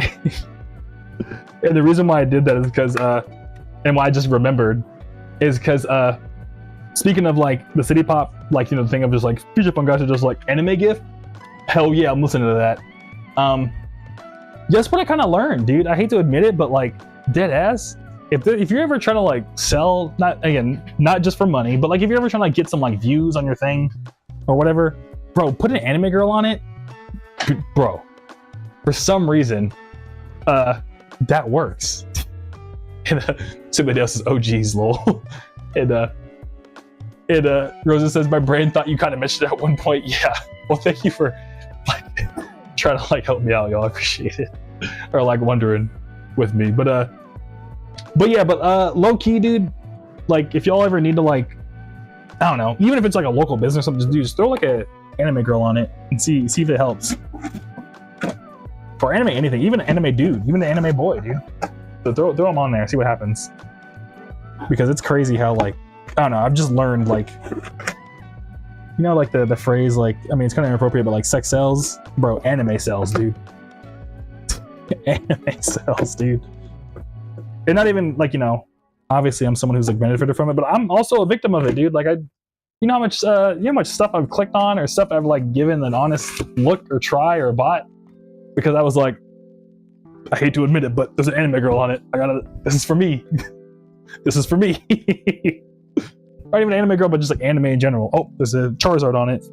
Gotta click on it. But somebody else says it's that anime appeal, maybe. Yeah. Oh, that's actually. Yo, that's alliteration. That sounds like that sounds like a brand, dude. Anime appeal. That sounds like a video game. That's a title for something, dude. What is that? Like that sounds like a magazine, like an anime magazine. Anime appeal. I can imagine the cover where it's like anime and like appeals like on the side or something. That's sick, dude. I know you just said it offhandedly, but like my brain is like, that's a sick name for something. Anyways, but yeah, anime appeal is a real thing. Like I'm pretty sure if you made quesadillas and just somehow like branded an anime character onto the tortilla, bro, your profits would double overnight. I don't know why. Why are we like this as anime fans? I don't know. Somebody else right now, write that down. Exactly, yeah. Yeah, if you don't use that for title something, simply they'll let me know because I'll use it for something. That name goes hard, dude. But yeah, just throwing it out there, dude. The power of anime is kind of crazy. How much time do we got?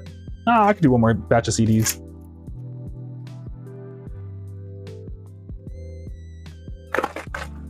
The Senorita single cover is what this conversation made me think of. Yeah, because what's it called? That specifically. I mean, I don't know if I mentioned this, but it's kind of awkward now. But she's cool, by the way. Hey, thank you. Yeah, what's it called? It was technically my design, but I was dating someone at the time who was like a really talented illustrator, and she did it for me. But I paid her, even though we were dating. I still want to pay you. So I still paid it. So technically, I commissioned her and it was mine. We're not together anymore, but it's still kind of awkward. But it's good though. She's good. She's a good illustrator. So yes, I was just like, yo, I want like, you know what I mean? I was like, what does the Groovy Kaiju fan look like if she was an anime girl? You know what I mean? That's pretty much what the idea was, and like make it a sticker. You know what I mean? So I like really badly drew a stick figure. And I was like, can you make me something like this? And she was like, yeah. And then she gave me back that. And I was like, perfect. So yeah, it was kind of funny. And I think the inspiration for it too, like she didn't like trace it all, but who's the one character? She's like remember there was an anime for a while back where it was like some girl with like a snaggletooth? And then she was like known, I don't know what the tsundere, yandere, whatever dere, anime girl with tooth. I forgot the name of the anime, but pretty much there was like one specific anime girl was based off of, but then she just added like the features I said that I wanted the Groovy Kaiju anime girl fan to look like. But yeah, I don't know. I can't find the anime. Oh wait, no, it was I don't know. It would take me forever to find the name of the anime. But there was one specific anime that was like popular at the time that she liked a lot. She was like, "Oh, I'm gonna use her as the reference," and then blah blah blah, and we got that. But yeah. But also too, it's just been crazy because from running that show in LA too, it was like funny because me and my buddy who ran the show together, we were like, yeah, and Rosa says it sounds familiar, but I can't remember. Lol, yeah, it's all good. Yeah, it was like it wasn't like a super popular anime, but it was like popular at the time. Like it had its moment, you know what I mean? But I think the anime was like something about like I remember like the girl was like I think it was like his roommate or something. Or it was like I'm in love with my bully or something like that. It was like some weird anime like that. Like it had like a long title. But yeah, or like I'm secretly in love with my bully or something. Anyways, oh yeah, so when we did the show, when we designed like the show flyers, Nagatoro, it sounds like it could be it.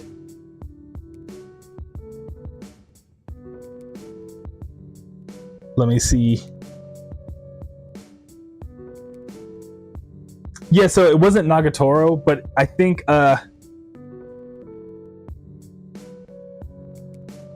it was like it came out around the same time. Oh, it was Uzaki-chan wants to hang out. There we go. That's who the reference was, and then they like essentially like the Groovy like shoot. So my girlfriend at the time was watching Nagatoro and Uzaki-chan wants to hang out, and she like combined the two plus the reference photo stick figure I gave her, and she like jumbled it all up into make the Senorita Groovy Kaiju fan. So yeah, we solved it together. Hell yeah! How many anime fans does it take? But yeah. But what I was gonna say was when somebody else says, oh okay, good wholesome anime. Yeah, well I think it was wholesome. Was it?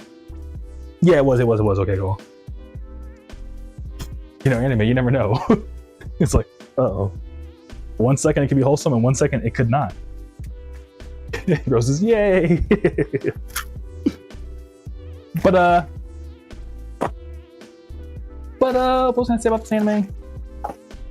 Oh yeah, but when I was designing the show flyers and stuff like that, I was like, I don't know, for what I've learned through like simply day. Well, wait, there's moments, I guess, but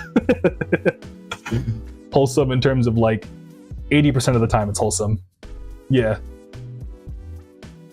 Like dead ass, I had a buddy that was like, bro, we should watch High School DxD, and I was like, okay, yeah, I mean, what's it, like a anime where they like fight monsters? That is not what High School DxD is about. I was like, dog, this is how am I in your house right now watching this with you? That one is rated double R, not okay. But anyways, what's it called? I am Kel Gaming. Good to see you. I am Kel, yeah. But he sold it to me as if like, yo, it's just a normal day. And I'm like, dude, this is, what do you know? But I hate to admit it, the story is good though. But simply, oh god, that one's cursed, yeah. The thing about anime is you never know. Like, you know what I mean? Like, you just see the flyer and you're like, oh, well, we'll find out. But anyways, so yeah, so when I was designing the flyer for the show, I was running the buddy. I was like, cause like most show flyers, I am Cal, spinning with the jokes right now. I read Playboy for the articles. No, dude. I watch it for the plot, dude, I swear. No, but yeah, because I'm so marketing brain that cause the most, like, I don't know if y'all noticed, but like most music show flyers, they focus so hard on making it look cool, they like don't display the information, right? So like they'll be like, oh, super aesthetic CRT thing, and like the text blends in with like the image so it looks super artsy and cool. But it's like but my argument I try to make to some of my friends is like, but dude, like no one's gonna stop for like more than a half second if they can't read like the flyer. Like they're just gonna keep scrolling, dude. Like you have to like make it as obvious as possible that this show is for you and this is where it's at and this is how you take the next, you know what I mean, how you get tickets.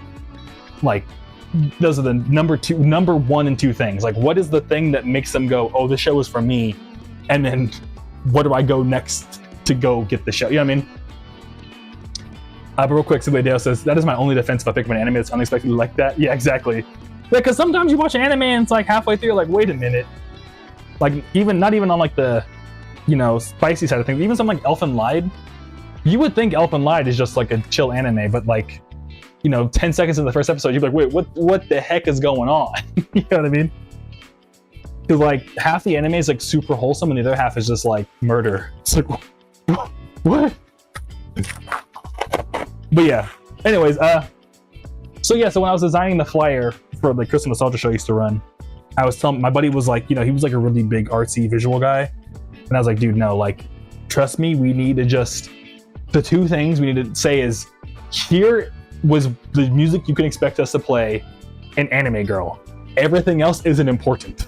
Like, that's literally how I was like, the flyer needs to be big ass picture of Anime Girl, genres of music, and that's it. And then, dude, we crushed it. We crushed it. And I even got to the point where I was like, let's keep it real, dude. Like, we're all like local artists.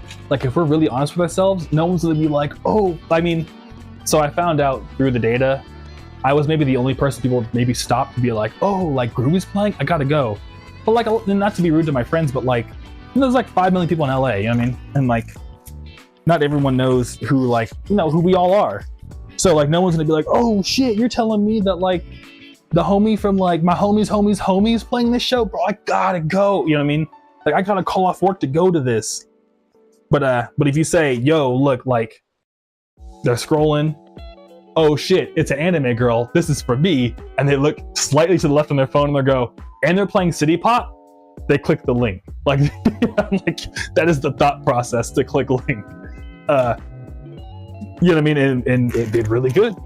It did really good. So that's the power of anime. That's what the title of the stream is about, is just like, if you're doing anything, art, event, whatever wise, and you're trying to like reach, and not just like anime fans or like use anime for just because people like it, but like if you're genuinely trying to like cultivate a community around people who like anime and stuff like that, or anime associated things like anime music, city pop, video games, so on and so forth, dude, throw an Anime Girl on there, and you know, just really like, just, yeah, Anime Girl. And when I say big Anime Girl, I mean like, don't put them small in the corner. I mean like, make 50% of the post anime, like, so they just immediately can see the power of anime, and then all the details. I don't know. Free marketing game on how to like market to us.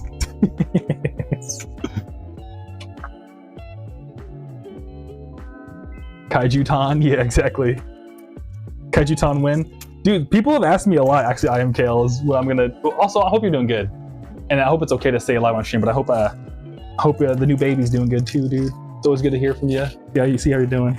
But, what's it called? People ask me all the time, like, dude, you gotta make like a gender bent version of Groovy Kaiju. And at some point, but I don't know if I'm ready for it, dude. That's the thing.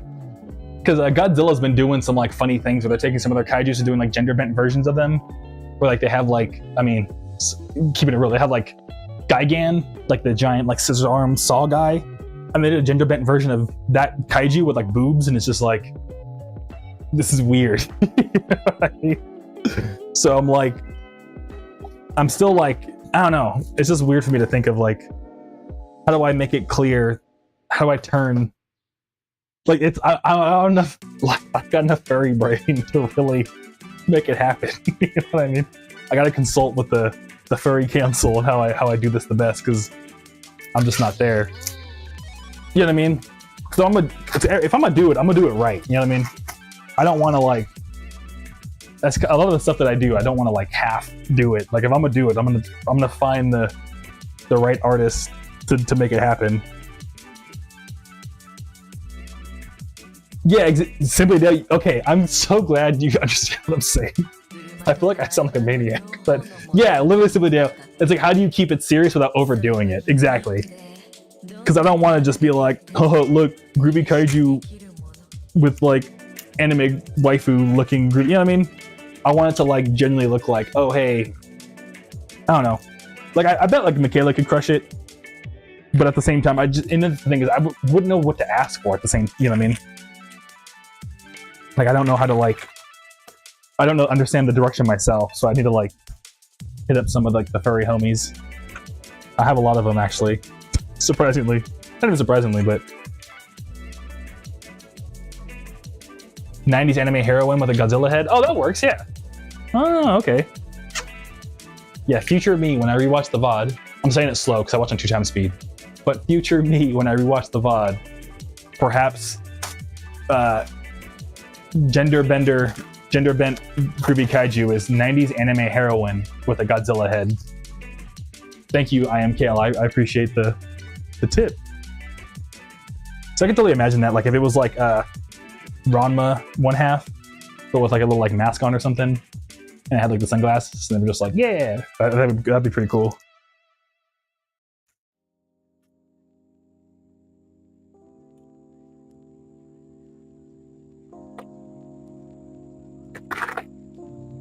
First, I am Kale.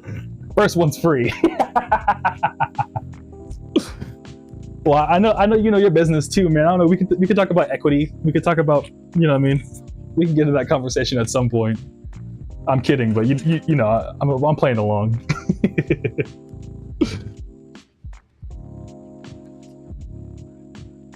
Yeah, Sky gets what I'm saying too. As long as you avoid weird tropes like just adding boobs and a bikini and calling it a day, or making it, hey guys, look, she's so quirky, chungus. Yeah, exactly. That's what the thing is. Like, I don't want to. You get my fear from. I guess I don't know if fear is the right word, but you get why I'm hesitant. It's because I don't want to like just make it weird. I want to like boom. Rosa says I get it too. Thank you, Rosa. Yeah, okay, cool. I don't know, sometimes I ramble and I'm like, I'm making no sense. They're probably just like, why does this guy think so deeply about making this character to a girl? It's like, because you have to, man. You gotta treat it with respect. Anyways, I'm glad. I mean, we're all artists too, so you guys probably get what I'm saying. Anyways, Rosa says I get it too. Example of point, I'm trying to make birds have huge differences in physical traits between genders, so maybe something like that would apply. You make a good point, because I know for Pixar, the reason why there's like the Pixar mom body is because I watched that video. Maybe it was like Instagram reel, but the thing they like try to signify is that like if you wanted to quickly on screen show the difference between like a child female character and like an adult female character, pretty much the two things you can really go for immediately are either A, you make their boobs bigger, which, you know, immediately is a big no-no for a children's film, or B, you make their hips wider. So that's how Pixar like quickly shows, oh, this person's an adult woman, by making their hips mega wide, which then you get like the Pixar mom body, which, you know, is kind of like, damn. You know what I mean? Why is it like that? But that's the reasoning, is because like they make all of, like the child female characters like more like, you know, literally, for lack of better words, but like literally they look more like children because they're more like thin, but then they make the mom characters like, you know, quirky chungus, for lack of better words, or like I don't know, I'm sorry if this sounds rude, but like they put a dump truck on her because they're trying to just portray that she's an adult woman. So yeah, and I don't want Pixar mom. I don't think we need Pixar mom body Groovy Kaiju either. So it's like, ah! You know what I mean? So I don't know. So it's quite the challenge to be in. But I mean, if I may, Roses, I know if it's helpful at all, maybe look into that, Roses, or like at least like, you know, maybe look into how like Pixar thinks about how they difference their genders, because it is like a common problem in like animation and illustration. Is like, how do you do the physical traits between different genders and like ages while being respectful? You know what I mean? Because it is like a common problem. I've like watched the videos about and stuff. Because I don't know, I respect illustrators a lot. I watch a lot of like videos from illustrators and stuff like that. I just find it so interesting because it's like the one art I can't do. But yo, Barat, dude, good to see you. How you doing? Thanks for stopping by. How you been, dude? How's your Tuesday? I hope I said your name right, by the way.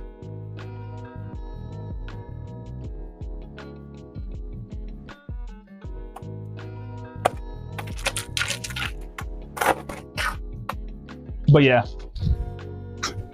first one's free. I am Kill. It's comedy. I'm still laughing about that.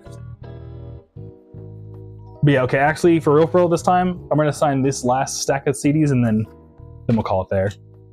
So like for real, 10 more minutes. But Barat says, great. I'm glad to hear you're doing great, dude. Thanks for letting me know.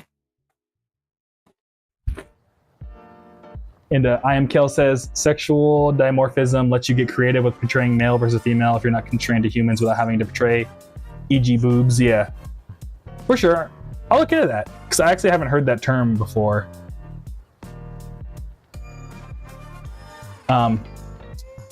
But yeah, thank you, IMKL, yeah. Because it's genuinely been a problem. Like, I've had like lots of people be like, bro, it would be sick if you made like a waifu of Groovy Kaiju. And I'm like, but how though? You know what I mean? They're like, I don't know, man, but I'd buy that sticker. And I'm like, okay, for sure. But I just haven't like sat down to really think about it. In fact, I already have a friend in mind that like has told me that recently. But yeah. But Rosa says, speaking of that, since my, yeah, also real quick, I guess, I'm real quick, my bad, Roses. But future me, also look into IMKL's suggestion, sexual dimorphism, about how to portray male versus female. But you said the first one was free, so how much do I owe you, IMKL? We're IRL friends, so I think I have your Venmo. I'm kidding, but yeah. But IMKL, I'll text you. Rosa says, speaking of that, since my style is more in the anime side of things, I realized I could make kids more cartoony, like rounded and small. That's a good topic to think about. Yeah, exactly. Yeah, I think that's what they do for a lot of like, you know, they'll make their heads bigger and stuff like that. So, because, you know, babies have big heads, depending on the age. But like a good example is like, a really good example of like how this gets displayed is like Violet versus Mrs. Incredible. And the Incredibles, like Violet, they specifically made her more like lanky to show that she was like a teenager, whereas they made Mrs. Incredible like, you know, Mrs. Incredible. But yeah, but since you're on the more anime side of things, I think even with the anime side of things, like I think it's kind of been like a common animation. I don't know what they do in anime. I think in Japan they don't care. They're just going Ichi boobs. Like, you know, for example, that wasn't like a thing they had to worry about out there. I don't think. Or maybe it was. I don't know. But I do like your idea, Roses, of just making them look more cartoony if you can, because that'll solve the problem too, for sure.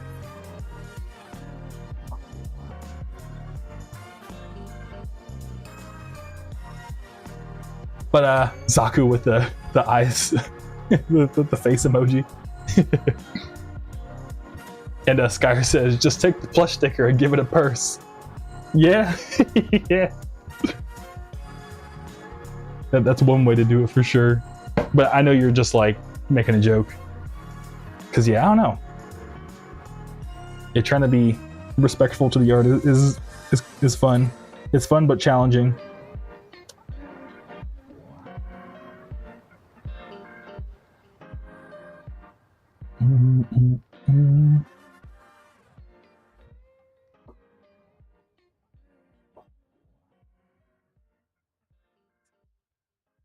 Oh yeah. But what else did I want to tell y'all about? Oh, bus. Yo, just got the baseline done. I'm heading to bed. We'll send you an email with the finished product in a week or so. Hey, cool, bus. Oh my god, base. I was reading your message still.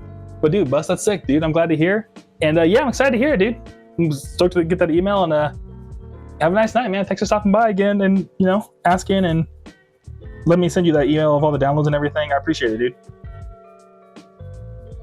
Hell yeah.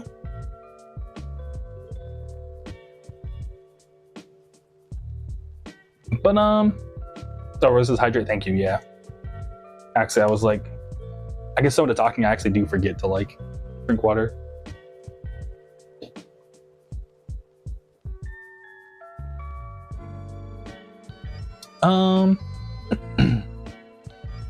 What do we got going on? What else can I tell you all about?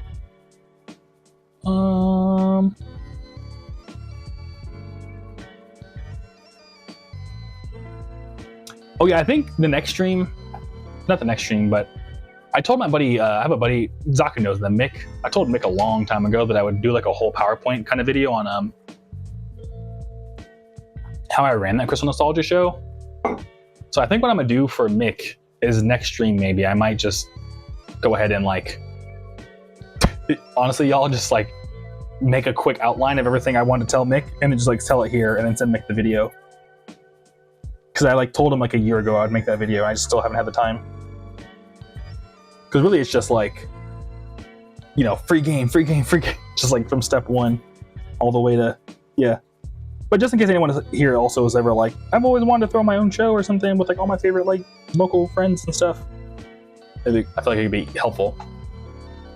But Christian, hey, what's up, man? Hey, what's up? Good to see you still. What genres of artists would you be interested in collaborating in the future? Is there more genres you want to expand to? Yeah, what genres of artists would you be interested in collaborating in the future? Honestly, dude, I want to work with, I was actually thinking about this today. I want to work with more jazz artists. I think it'd be super sick to like work with more jazz people. Because, I don't know, I think what's interesting about, like, I could be a nice collaboration, because all like OG jazz people, they play amazing music and like do super sick shows and stuff. But you can't really play jazz in like a bar in a way that's like, you know, upbeat and fun for like, I don't know. Like, well, I mean, you can. What I'm thinking is, a lot of jazz festivals these days, they can only like, they make a ton of money, but from an older crowd. But a lot of that older crowd that likes jazz, they're sadly getting too old to go to festivals. So they had to sort of like really stretch the definition of what jazz is to like, fill up their lineups for these jazz festivals and stuff like that. And like people will sometimes like talk mad shit about like, why is this person on this jazz festival lineup? But I don't know, I feel like I'm uniquely in a situation where like I'm making jazz, really jazzy influenced music. Kickback in the Curtain City, Orchid Adventure. They're both very jazzy songs, but they're meant for a more younger audience. So I would love to work with like older jazz people, who are all legends, you know what I mean? So like to me, they're like the best of the best. And help them like if they need my help. But like if they do, I would love to be that bridge between like them and like, all of us internet anime fans trying to like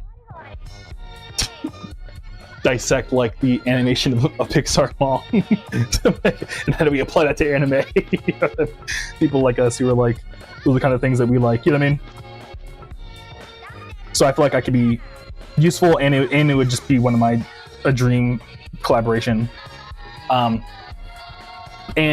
in particular, I was actually thinking about this. I think I had a dream about this the other night, that I have like the sickest live edit of Let It Out by Hitomi Toy that I played it, like Zaku's heard it a billion times, but I played it at so many shows. And like one day I really want to hit up to Hitomi Toy and be like, please let me release this. Like I want your official like stamp of approval, and like get the stems and like remake the song, because it sounds so good, dude. I would love to have it on Spotify or something. And Hitomi Toy, I mean, I think they're doing a lot better now, but when I first found them, they weren't like big monthly listeners or anything like that. So I'm like, bro, please, you gotta let me, you know what I mean? But I think they've blown up not. Anyways, is there more genres you want to expand to? Ichi Mafia was me expanding to like more like low poly drum and bass, like, Pink Pantherist, Pizza Hotline type stuff. But honestly, I think my end goal one day is to like become good enough at like jazz piano to just drop an actual jazz album. So like maybe get more into like old school jazz. But not that I would ever want to stop doing what I'm currently doing. But just because I feel like if I were to explore that, it would only make this stuff even better. You know what I mean? Other than that, I'd love to make Dario Core one day, but I'm just not good enough of a producer to make Dario Core. You have to be like super cracked at FL Studio to make stuff like that. But even then, like I don't have like a huge like, oh my god, I need to make Dario Core. But I like listening to it a lot. So yeah, thanks for asking, Christian. I appreciate it. I hope that answers your question. But JG, what's up, dude? You're amazing. Monster Hunter Zero is the best CD ever. Thank you, dude. I appreciate it, dog.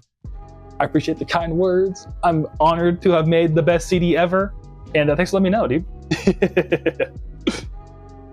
But Rosa says, that sounds awesome. Thank you, Roses. Yeah, I would love to do all that. And Skyer says, there's so many genres I want to try to work with. Just gotta take the time to actually educate myself. Yeah, Skyer. That's the thing, is that like, you know what I mean? Like, everything, as much as like every day is a blessing and stuff like that, ironically and contradictory, we have so much time still to like explore all these different things. So it's like, there's no rush at the same time. So like if it comes to you, it'll come to you, you know what I mean? If it's meant to be, it's meant to be. So yeah. And I Am Kale says, what would you even call it? Like jazz pop? Yeah, if I were to like specifically work with jazz artists from the beginning process to this, I don't know, dude. Jazz pop would be pretty sick. Honestly, jazz pop would be kind of cool.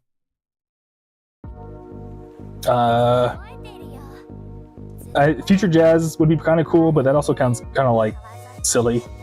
I like the name Neo Jazz. Why not Neo Jazz? That sounds. I mean, that's really cheesy. Like Neo Soul, you mean? Like Neo Jazz would be kind of cool. Vapor Jazz? No, that's already kind of a thing. I don't know. We figure it out. I am KO. Or we'll steal Sibley Adeo's name earlier. Anime Appeal. We'll call it that. Neo Jazz with a Pat Labor visualizer. Hell yeah, dude. Hell yeah, I am KO. But JG asks, any recommendations for more CDs like Monster Tape Zero? Got my grandpa's speakers set up today. Of your work, of course. Oh, okay. Thank you, JG. I think we've talked about it, like, you know, a lot of us here, like in the chat, right over here. I think we've kind of, when people have asked in the past, I think we've agreed on Radical Reptar, the album that's currently playing, actually playing now. My favorite song from the album. But yeah, because Radical Reptar, I kind of purposely made similar-ish to Monster Tape Zero, where it was all like the bangers on Spotify, plus like the flow of Monster Tape Zero. So yeah, so I think Radical Reptar is probably your next best option, JG, if you're curious.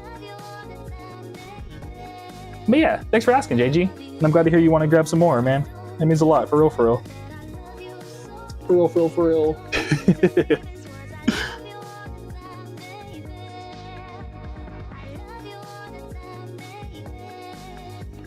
All right, we got 4 more CDs to sign. I'm gonna put them back together, and then yeah, I gotta feed my cats. I'm gonna go to the gym right now. Yeah, I am Kale. Since you know me in person, we know each other for like years, dude. I miss Aaron Peterson, by the way. I actually, JG will get it. Thank you. You're welcome, JG, dude. Thank you. I appreciate it for real. But yeah, I am Kale. I was telling the story at some point about us getting the Chicago deep dish with Aaron Peterson. I forgot what I said about it. But yeah, yeah, see, we are so overdue for deep dish.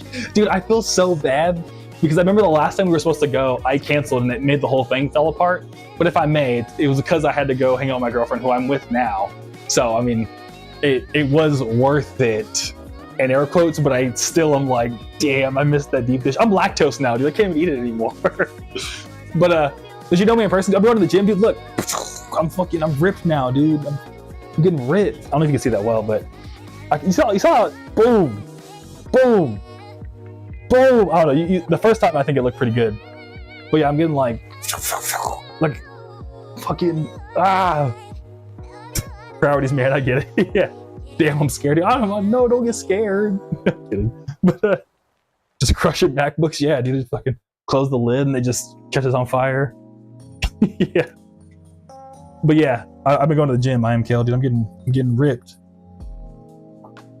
I just woke up, like, it's low-key because the same girlfriend was like, I want to go to the gym. And I was like, I don't feel like going to the gym. And I thought about it. And I was like, you know what? Maybe we should go to the gym. And then she doesn't go as often, but I've been going every other day, dude. And now I'm starting to like, yeah, getting ripped. I'm in the best shape that I've ever been in my entire life.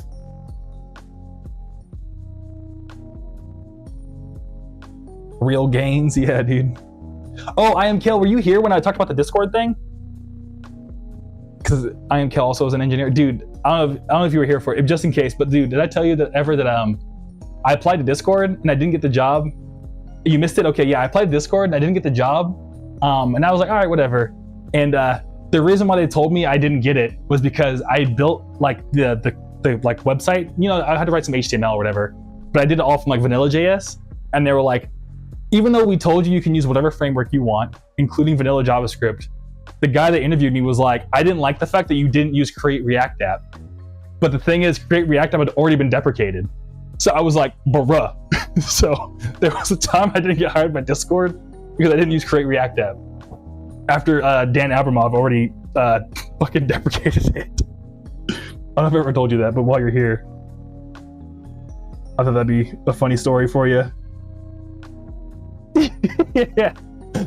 Yeah, exactly. I am Kale. It's all about Vite these days. What the hell? Yeah, it was just kind of funny. I just had to be on the phone, like clutching my teeth, or my teeth, my teeth. Oh my god, my teeth, just like, yeah, I understand where we're messed up. You know what I mean? Like, okay, sure. It was a funny recruiter letting me down because I was like, you don't even know, dude. But yeah, what's it called? And hey man, just sent you an email for the React video. Channel AI, you're absolutely right. Yeah. Oh, Sour Rainbow, I'm sorry, my name. Just sent you an email for the React video? Okay, cool. And sick. Yeah, I'm about to stop streaming right now, Sour Rainbow, so I'll get back to you after I go to the gym, if you don't mind, dude. And but I did get the email though. I saw it come in. Hey, Jorge! New merch order from Jorge. Thank you, Jorge. I appreciate it, dude. If you're watching, let me know. And yeah, we gotta stop streaming. Oh, if you're watching, Jorge, let me know. I'd be down to pack it, but I was gonna stop. Okay. Sour Rainbow says, "You have a good day, man. Keep it bumping." Will do, dude. You have a good day too. I appreciate it. Again, I'm looking forward to seeing the unboxing video, dude. Take it easy. Channel AI, you're absolutely right. Yeah, exactly.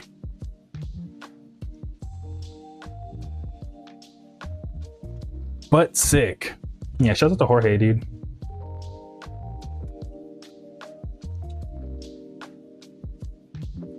Oh yeah. But also, I am Kill. What's another funny thing is, y'all. Sorry, I just keep talking to I am Kill, y'all. But so I am Kill, and we have another buddy named Aaron Peterson. Oh, I said his whole name. I just doxed our buddy. Well, fuck. Because my name's also Aaron, so we'd always be like call each other by our full name. So that's on me. Anyways,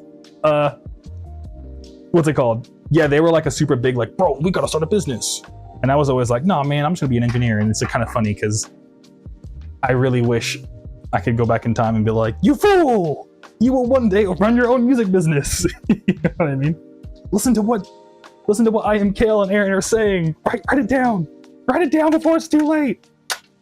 You know, like the memes of like the guy going back in time and he's outside the window of his house like, no, don't do it. You know what I mean? That's me being like, no, man, I want to start a business. It's like, no. Lol, yeah, okay, cool. I'm glad you know what that means, Dale.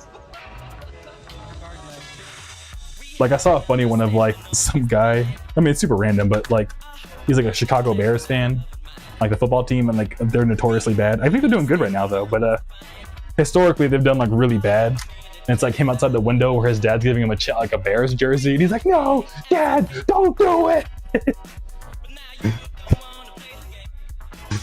So yeah.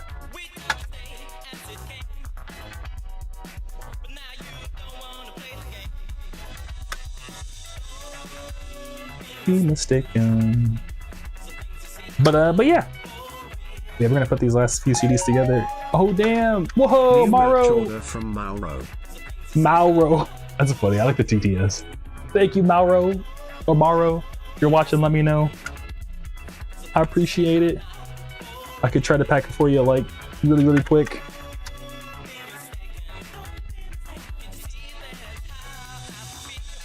Yeah, that's one of my other to-dos. I need to like, I don't know if I mentioned this to y'all. I hope it wouldn't be too much spam, but I want to make it so that the same like code that does a little like blue, blue, blue, whenever someone gets something.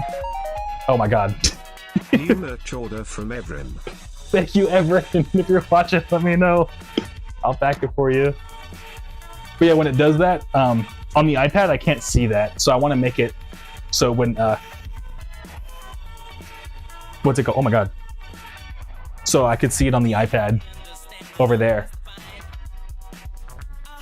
But Sour Rainbow, hey, what's up, man? You came back. Actually, I included my own rendition of this guy in the email too. Drew it by hand myself. Hey, sick, dude. I'm stoked to see it. Yeah.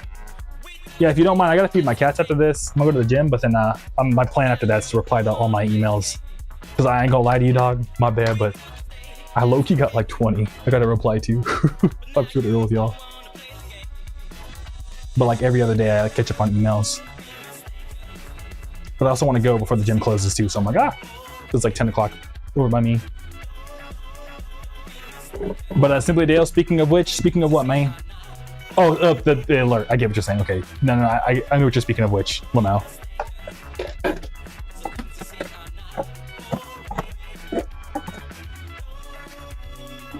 Yeah, one of these days there's gonna be I bet there's gonna be a thing where I'm like, and I'll get an order right now, and go right as I say it or something.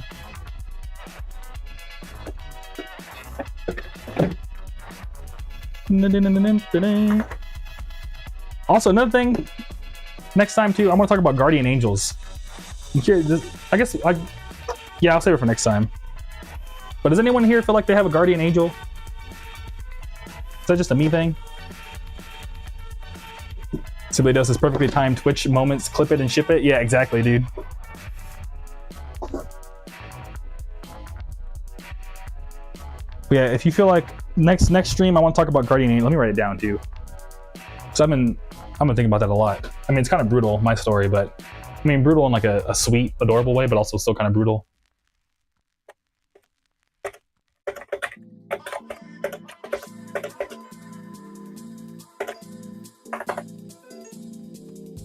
But yeah, I'm gonna share. That's the next time. I want to talk about my guardian angel that I feel like I got. But cool, let's pack it up. I think this will be the stream, y'all. And then otherwise, I will see y'all on Thursday, right? Yeah, Thursday. Yeah, and if you are watching this, oh my god, my girlfriend told me that we'll probably pack orders tomorrow because she's kind of busy. Yo, Sour Rainbow. I don't know, man. I got God and anime on my side. That's what I'm saying, dude. Those are the two most powerful guardian angels of them all, dude. I love that meme, dude. I have the power of anime and God on my side. That kid in the, you fools! When will you learn? When will you learn that your actions have consequences? Those two kids are so sick.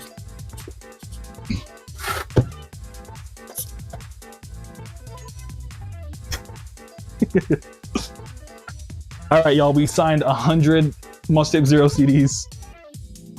Thanks for signing these with me. Simply Dale says, in a sense of like, you've been saved unknowingly, or just that person in my life, because for sure I got like a sixth sense that might be it. Oh, sick. All right, well, when we stream again, I'll bring it up. I'm typing it right now.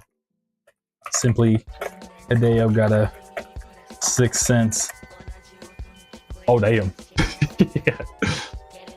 But yeah, I think it's a saved unknowingly thing. It's like right place, right time kind of thing. But I'll explain it next time.